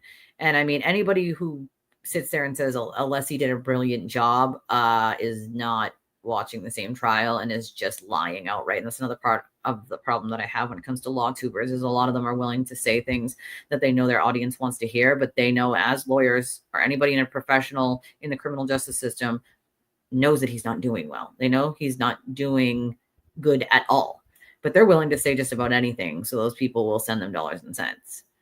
And it's like, have some integrity, have a little bit, right? You damn well know that unless he's doing a horrible job. It completely shows that he has never done an actual trial. You can see it. It's abundantly clear. The way he mumbo jumbos everything up, misses points, and goes on and on arguing about semantics, kind of like Alan Jackson does. You're arguing words, buddy. You're not arguing the actual facts. You're not debunking what this expert said. You want to drag his old, social media for job thing into it. Like, come on, man. That doesn't change the facts or the data that he just gave the jury. And the jury knows this, right? And there are other experts to back it up. So for me, it's kind of comical to see what they're willing to do to try to feed some conspiracy that doesn't exist. You know what I mean? Like, Penny said, how hypocritical the defense to claim conspiracy and everyone's lying when they are the ones who are lying through their teeth. Not only that, but they have done some very unethical things. And DJ, to your point, I have said this for a while, but I have never seen the amount of projection I have seen when it comes to these people. The sewer turtle and all of his, inner circle minions, including Karen Reed herself. I have never seen somebody or some people project the amount these people do. It needs to be studied. I kid you not when I say this. They literally accuse everybody of the same things that they're either currently doing or have been doing. And it's funny because the people that they accuse of it most certainly aren't doing it. So like they're literally accusing everyone and anyone of doing all of the things that they currently do. I have never seen anything like it in my life. Like anything like it. I kid you not when I say that it needs to be studied. How could you be so not aware of yourself that you're pointing the finger at everyone else but the person who's doing what you're accusing everybody else of, which is yourself, right? Like, I believe that it has something to do with narcissistic personality traits.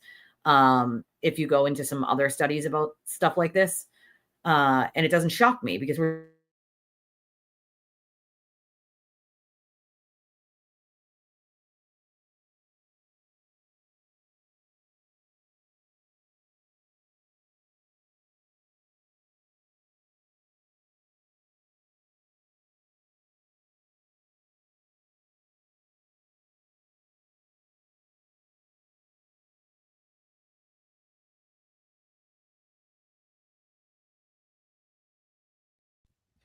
buffering for a minute there. I don't know what happened, but I fixed it. Thanks a lot, StreamYard. But yes, I do notice that they're still babysitting him. And it is written all over their face that they know this is definitely not going well for them. You can tell Karen, when she comes out of the courthouse, like her comments to the media, like a lot of the things they say, do, body language, like you can tell that they're nervous. They know. I've looked at David Yannetti and Liza Little quite a bit in the last week or so. And David Yannetti looks like he's ready to just get the hell out of there. Like he doesn't want to be associated with this anymore. Like he cannot wait for this to be done. Doesn't matter what result happens. Okay. He just wants out. And Liza Little looks lost. Sometimes when she's, unless he's up there and he's saying something or arguing with her, she looks at him like, what the F are you doing? Like, not even the defense team knows what he's doing. Do they not have the heart to tell him he's, tanking their case? Like, they've made grave mistakes, grave mistakes. And it's like any honest person that deals in law will tell you Alessi is not doing well. Ellen Jackson is too emotionally involved. Karen's dad looks like he's always ready to, pop a vein in the middle of his forehead. Smithers looks like just resting duck face 24/7. And then what happens is you'll see the back row of them sort of like nodding and laughing as if like Alessi made some brilliant point, all for it to go down a tube. And, 3 hours from then when a clip is played, completely debunking exactly what Alessi was going to try to explain via cross-examination, but couldn't, because he couldn't get to that point. If you want a 101 in lawyering, do what Hank does. Get in, get out. Make the point with the questions, and then get the hell out of there and get to the next point. It makes it so that it's not convoluted, right? If you keep trying to hit a point numerous times, but failing because the witness isn't answering the way you think they're going to, or they're pushing back, like, you're losing. You are losing. Playing semantics with a single word and what a word means to you versus what a word means to them. Like, now you've told the jury that you're playing semantics with words or the way people are describing things. That's not a win. That's a lose. You're losing. The jury sees that. The jury's not dumb. The objection every 5 minutes, especially over important points that you as the defense were trying to make. And as soon as the Commonwealth goes in to debunk that or talk about it, it's objection, objection. You don't think the jury's watching that being like, well, why don't they want us to know the answer? Of course they do. They're not idiots. You're losing. I would hope so, Bessies. I would hope so. It needs to be, because the amount of destruction it has caused is utterly ridiculous. And make no mistake about it when I say, like, I don't care if I have to fight the next 15, 20 years to put a law on the books that doesn't give the cops any sort of choice anymore over whether to charge someone with cyber stalking or, crimes where you're using dog whistles to have people harassed or intimidated. I will get one on the books for not only victims, but for everyone, because this can't ever be allowed to happen again. The amount of people's lives that have been forever altered or changed is deplorable. And what protection do any of them have? None. Nobody's helping them. Nobody. Nobody's stopping it. I get it on a daily basis still. Since 2023, we are in 2025, folks, May of 2025. And every single day I get fake messages, text messages of the most disgusting, disparaging things, threats, dog whistles, constant online trashing of lies. Like, it is constant. It is every day, 24/7. That's not freedom of speech. That is criminal harassment. There are laws on the books for this very reason, but they need to be enforced. And unfortunately, the legislature decided to give the police and the DA's office, discretion on certain things. And unfortunately, they're using the discretion in a way that they don't want to charge because of the optics or the way, that person is involved with another person. And again, they don't like the optics of that. And it's like, I don't give a shit about the optics. And I'm pretty sure the victims don't care about the optics. What they care about is their lives and their families being protected against these crimes. They're crimes. They've been committed. They should be charged appropriately. And some of them will be charged appropriately. But it should never be left up to the discretion of a, DA or a single police officer who may or may not like or not like one of the parties involved, so they choose to do nothing. Or even whole departments, as in, if I were any of you and you had any problems with the sewer turtle and you actually lived in Holden where he lives, I don't think you should ever go to the Holden PD. They're corrupt as they come.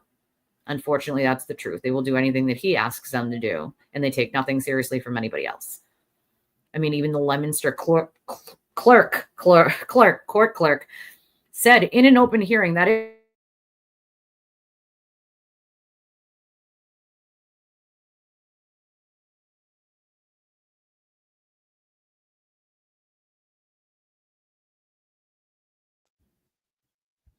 Sorry, buffering again. But the Leominster court clerk said that he was seriously concerned at the way the Holden PD were being used against other people. And that's because he had been going to the Holden PD for years against his enemies who had him charged or had lawsuits against him by manufacturing evidence, going to them, enforcing them, by going back there a billion times until they do something, to charge his enemies who had done nothing wrong with these manufactured charges and manufactured pieces of evidence. Like, unfortunately. I mean, I would think so. We'll find out eventually, Penny, what it was specifically, but Just found a few FKRs on X saying the jury don't get to look at any evidence during deliberation and have to go by memory. Oh my God. These people literally don't understand how anything works. And this is why they should not comment on it. Don't comment on things you literally know nothing about. Like, she has kind of always looked lost, but lately just even more lost, you know? Like, it's just such a circus. It's such a freaking circus. How much law breaking and court rule breaking is too much? I mean, that's a good question, you know? At what point does something give, you know? No, I don't think that was, I called it though. Did I or did I not? You all were here. It's recorded. You can go back and look. And I'm like, oh, that's a bad idea. It's going to make one of the jurors sick. That's not going to be, that is a bold tactic. If I was the defense, I would not do that because you risk pissing off the jury because you made one of them sick. And what happened? Exactly what I said would just a minute or seconds later. I called it. I mean, it's not rocket science. Anybody could have figured that out. Like, if you knew anything about the law, but we're talking about people that have know nothing about anything and then want to try to argue things they know nothing about. That's half of the problem, you know? Like, it has been a circus, and it's not fair to the people who have to live in that circus that did nothing wrong to deserve it, you know? It was definitely a bad move by him. I called it. Like, I just knew. Their total ignorance of how the law and court procedure work. It is astounding. It's amazingly astounding. And you'd think that at least by now they would actually go and educate themselves, that they yet still don't do it, you know? Still don't. I do think that was a faceplant as well, especially when Hank was like, no, I want all the whole report in. And then the judge was like, I don't know if I want to put the whole 140. Well, Your Honor, it needs to be in its full context, don't you think? So whether it's 140 pages or not, doesn't really matter. You can't just only put one page of it in under a misleading, and then the whole thing needs to go in. Like, hi, Lynn, welcome. What's going on, Mr. Bubbly Reed? Well, not other than being babysat by the court officer. Not much, you know, like, we're not sure exactly why he's got to be babysat, other than we know that he was like making faces at the jury. And that wasn't appreciated. Something about winking, making faces. So we believe that's why the court officer is with him, but we probably won't 100% know until the trial's over. When the trial is over, I am getting the court transcripts for all the sidebars, because I want to know it was so important that everything needed to be, you know, done at sidebar. Like, so we are going to probably spend an entire show going over all of the sidebars that they were in this case, to know exactly what was so important they couldn't argue right there, you know? And we'll know if it's under federal protective order, because it'll be taken out. It'll be redacted if it's stuff that's under the federal protective order. And I probably guess maybe 1% of it has anything to do with the federal protective order. You know what I mean? Like, well, that's another problem. When you rely on someone like him for interpretation of the law, you're talking about someone that magically thinks his charges are going to disappear if Karen's found not guilty. What? Charges don't magically disappear because someone else is found not guilty. They're still witnesses when you harass them. So it's amazing to me, like, how many people actually listen to him and actually just take exactly what he said, use the talking point, and keep saying it. It's just amazing to me. Like, I know you guys don't get, like, in the UK, you guys don't have, you guys don't get to watch any court cases, right? There's nothing that's in, like, the public eye, basically. There's, like, no cameras, as far as I understand, right? Like, well, that it is. It literally is. It's fueling it. It's the fake pearl clutching and the fake outrage for things that they know very well are going to happen just based on the knowledge they have. It's something that really bothers me. Like, me either, Lynn. I agree. I don't even think OJ was this bad. And that was kind of a circus too. Yep. Everybody, please hit the like button. I'd appreciate that very, very much. If you want to donate to the channel, you can do so these ways. We do have a link for any of you who want to do it credit or debit. You just tell us, we'll put it in the chat for you. But we also have Venmo, Cash App, PayPal. We're very much appreciate any and all support. And yes, happy Memorial Day to those of you who are just joining us. But the UK does have the cool wigs, though. That's very true. They do have the cool wigs. I always wonder why they don't get rid of those, though, by now. You know what I mean? Like, why not get rid of them by now? Like, Bessie said the one thing that they hate about mass courts is the no readbacks of testimony. I do think that puts a lot on memory, and that can cause arguments that could be solved by a simple readback. I mean, they should just be given transcripts, in my opinion. You know what I mean? Like, it doesn't need to be read to them, but give them the transcripts. You know what I mean? Like, that's the other part of it, is that's why they tell you to take notes, but they don't actually tell you what to take notes on.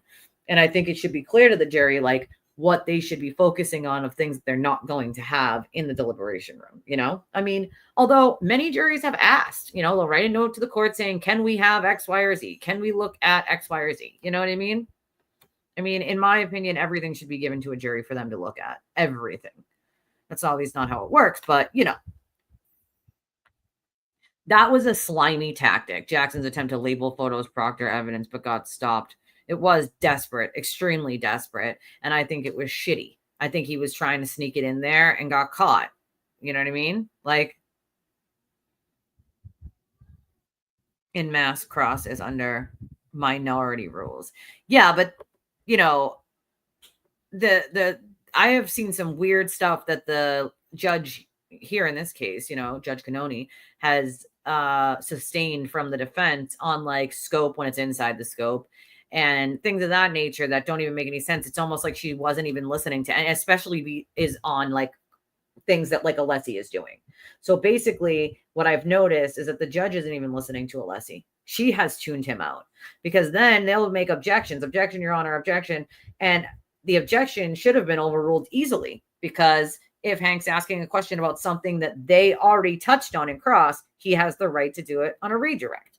And so it seems as if she's not even listening to anything Alessi's saying either, proven by those rulings, because if he's saying like it's outside of the scope, it's obviously not. If he already talked about it in cross, Hank has a right to talk about it on redirect. And so to me, it seems like she's not even paying attention to anything Alessi's saying. Like, her brain is tuning him out just like everyone else's is, even automatically, so that she's not even hearing it all. Like, a party can question a witness on any matter relevant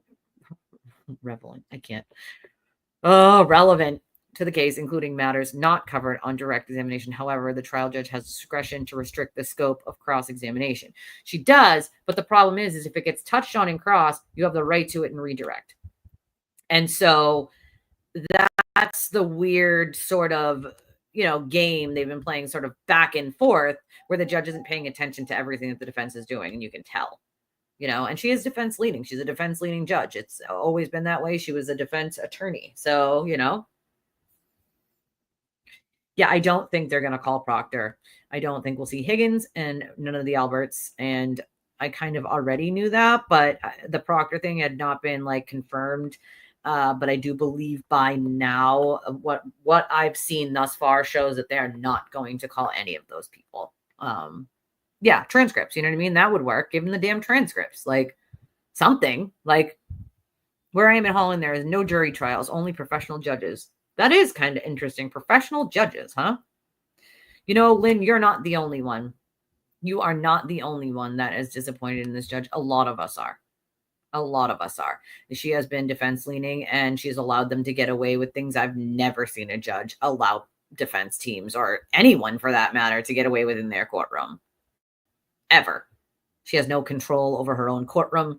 Some of the rulings are utterly ridiculous, and I'm not exactly sure why it's okay with, you know, the court as a whole to allow a judge in your system to not have control over your courtroom. I've never seen a judge not, like, have less power in their own courtroom. Let's just put it that way, you know? Hey, Chris. Bye, Jesse. Have a good day, my friend. Yeah, to me, it's like you don't belong being a judge if you're so worried about appeals that's how you're ruling from the bench. No judge should be ruling based on the fact that they might have one of their rulings might be appealed. I mean, that's just utterly ridiculous. And most of the time, they don't have to worry about that when it comes to the Commonwealth, because they can't appeal certain things. Most things they can't appeal, but the defense can. So it's like, seems to me as if she is so afraid of appeals. Why? It's not like she, you know, doesn't have a job if something gets appealed. It just doesn't make sense. You know what I mean? It is hard. You are right. But that's why we have this group of truth seekers. You know what I'm saying? And I love this group of truth seekers, you know? I mean, I'm sure they are, right? Are they better than our judges, Maestro? That's a good question. They probably are, right? I'm guessing they probably are. Like, oh God, you have no idea, Potluck. I mean, some of them I've even forgot to unfollow at this point because I'm just like, I don't have enough hours in the day, but like, come on, man. Like, but I agree with you, Lynn. It's a mess. It's a freaking mess. I wish I had saved 5 of those free memberships that I had for today. That would have been smart of me to freaking save the last 5 I had for today, but I'm out for the month until next month. I get 10 a month. They give me 10 a month to give for free on the channel, and I don't have any left. Otherwise I would give some out right now because there's plenty of you that don't have a membership that probably would have liked one. But they only give me 10. They only give me 10. Hey, Jack. A good judge can be efficient and fair, and innocence fraud doesn't work on them. But there are bad ones. I mean, I feel like there's going to be bad ones no matter what, right? Like, no matter what. No matter where you go, no matter what country, like, there's always going to be bad judges. You know what I mean? It's unfortunate, but it's true. Like,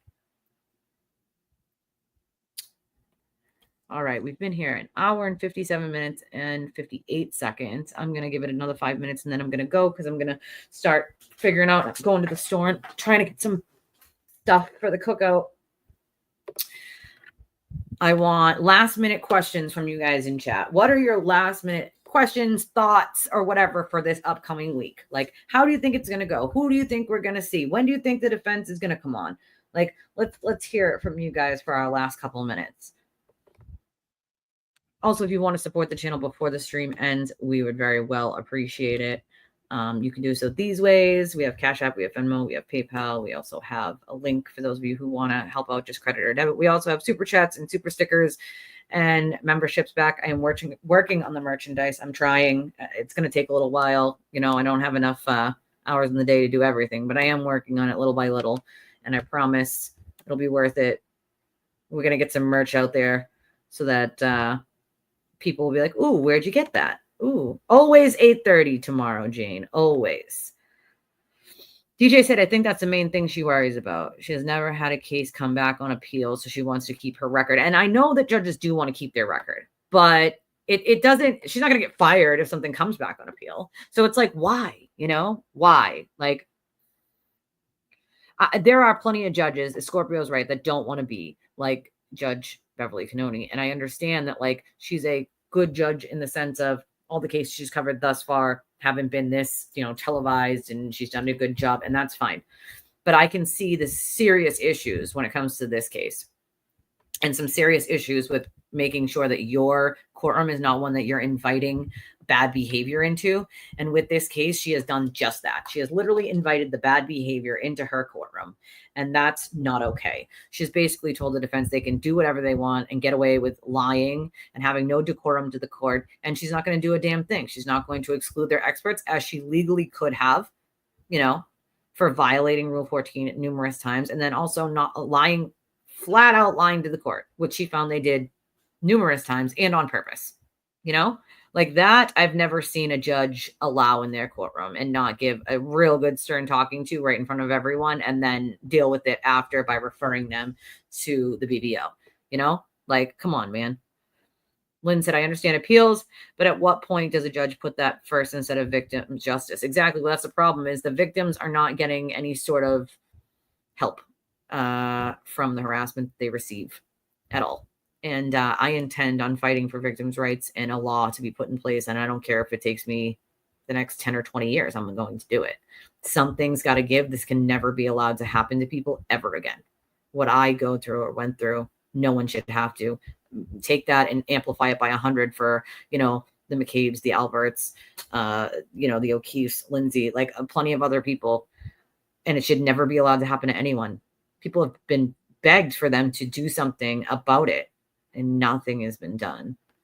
I do know that they are, investigating some things, working on some other things, but as a whole, people should have been charged appropriately as the crimes were happening, Graves says, one good thing about the long weekend is the trial is delayed by a few days, and that gives the prosecution more time to go through Arca's new stuff. That is true.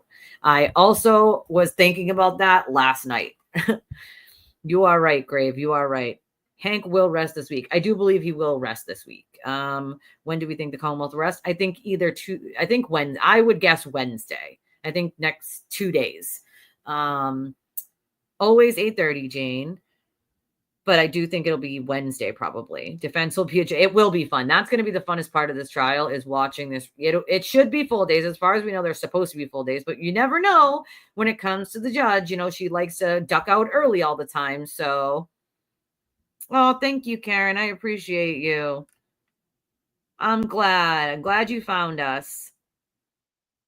Will Karen call in for a murder trial tomorrow? I mean, I've never seen a defendant call in sick. That was the most absurd thing I've ever seen ever in my life. They will wheel you in a wheelchair if they think you're sick.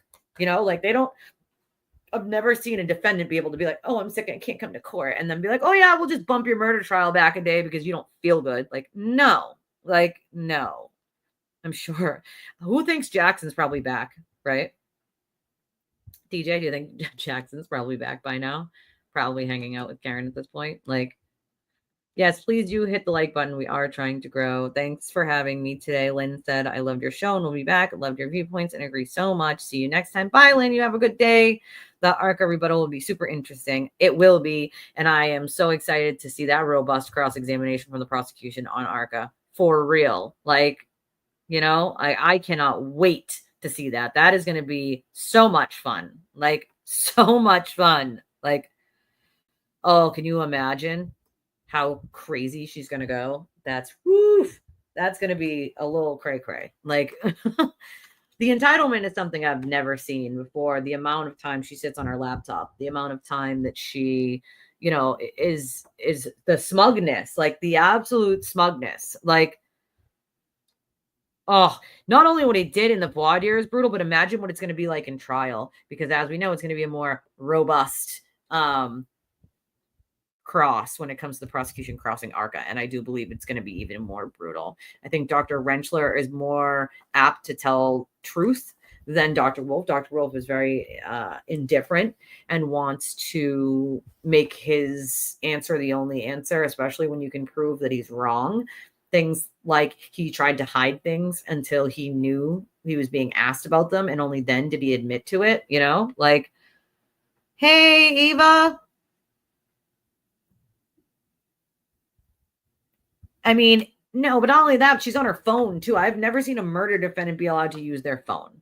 And that's another thing. We're just talking about another thing that the judge has not stopped immediately in her courtroom. Then I've seen plenty of other judges be like, nope, we're not doing that. Ooh, have fun in Hyannisport. That sounds like so much fun.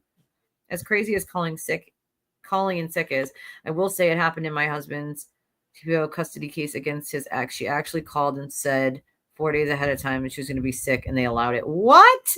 I could see it happening. I've seen it happen in family court cases where someone's like, I have the flu, or I have COVID, or I'm in the hospital, whatever. But I have never seen that's not a criminal thing, right? That's a termination of parental rights or custody case. But I have not seen it in a criminal case, especially one as serious as something like this. Oh, thank you, Eva. Thank you, Eva, for your super sticker. That's our first donation of the show at the end here. I appreciate you, Eva. Thank you for your super sticker. I love it. I love it. It says thanks and it's a heart. I love it. Sadly, that was in Mass too, not Norfolk County, but still in Mass. Yeah, no, I totally get it. Massachusetts is one of those states that really needs to do better when it comes to their justice system as a whole. I've been saying this for years. My tower reader watches EDB. Oh boy, you poor thing. You poor thing. You poor thing. I know. How do you know days in advance you're going to be sick? Even if you had the flu, wouldn't you possibly be better by then? Yeah, I've seen them literally wheel them in they have these chairs that lean back almost like beds, and you've been wheeled into murder trials like that. Clearly sick and not able to be in. I've seen people appear via Zoom, like we did with Lindsay Glincy, because she was paralyzed in her hospital bed. It's, you know what I mean? It must be a conspiracy. That must be what it is. That must be what it is. Oh my God.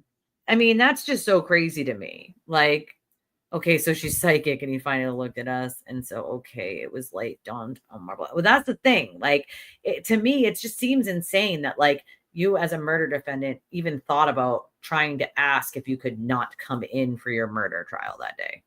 Like, the balls to think that you can do that. Like, yeah, because everyone else on planet Earth, doesn't have a life, or, the jury doesn't want to probably be done with this at some point, right? Like, be able to use their social media again and, whatever. Like, it's unfair to everyone. And I think these are the things that the judge really needs to take into consideration. But I also think judges hold back a lot of things, right? A lot of things during trials because they have to remain, non-biased. But if you notice, and if any of you have ever watched trials before, you'll notice that at the end, when sentencing comes and a judge picks out like what's going to happen when it comes to sentencing, judges oftentimes will say some shit that clearly they're not going to say during trial after they've been found guilty. Like, I find that you are a deplorable human being who has no regard for human life. You've taken no responsibility. You often hear from judges, you've taken no responsibility for your heinous acts. And I do believe that if found guilty, that Judge Canoni might have quite a few things to say, not just to Karen, but to her defense team as well. I think she's got quite a few things that she probably would like to say to them. And if Karen's found guilty, I have no doubt in my mind that that's something that's going to be said when it comes to the judge. I do believe she will have a few choice words for the defense and Karen if she's found guilty. So, I mean, I don't know. Thank you, Potluck. I appreciate it. Thank you, my friend. Thank you. Potluck sends a $4.99 super sticker. Thank you very much. I love that super sticker. That's so cute. Do remember, guys, the best way to still support us is the regular options like PayPal and Cash App and Venmo, because even out of these, YouTube takes 60% of those. So, and I just found out, and I didn't know this, but maybe now you guys will know. If you guys use iDevices, get this one. You're going to love this. If you send a super chat or a super sticker or something like that on a creator's channel and you're using your iPhone, guess what happens? YouTube takes 30%, and then the Apple takes 30%, leaving the creator with 40% or less after taxes. So I did not know that the Apple took a percentage. And so apparently if you use it with I like the sticker too. I love it. Yeah, Apple's dead wrong for that. They are dead wrong for that. Is so greedy. Like, especially I can understand it with like creators that have millions of, viewers and millions of, I could get that. All right. I could totally understand that. But I think anybody with under like 50,000 subscribers should not have to pay such hefty amounts. They automatically take it. So it's not like you have a choice. You know what I mean? Like, oh yeah, they need their share of every goddamn thing.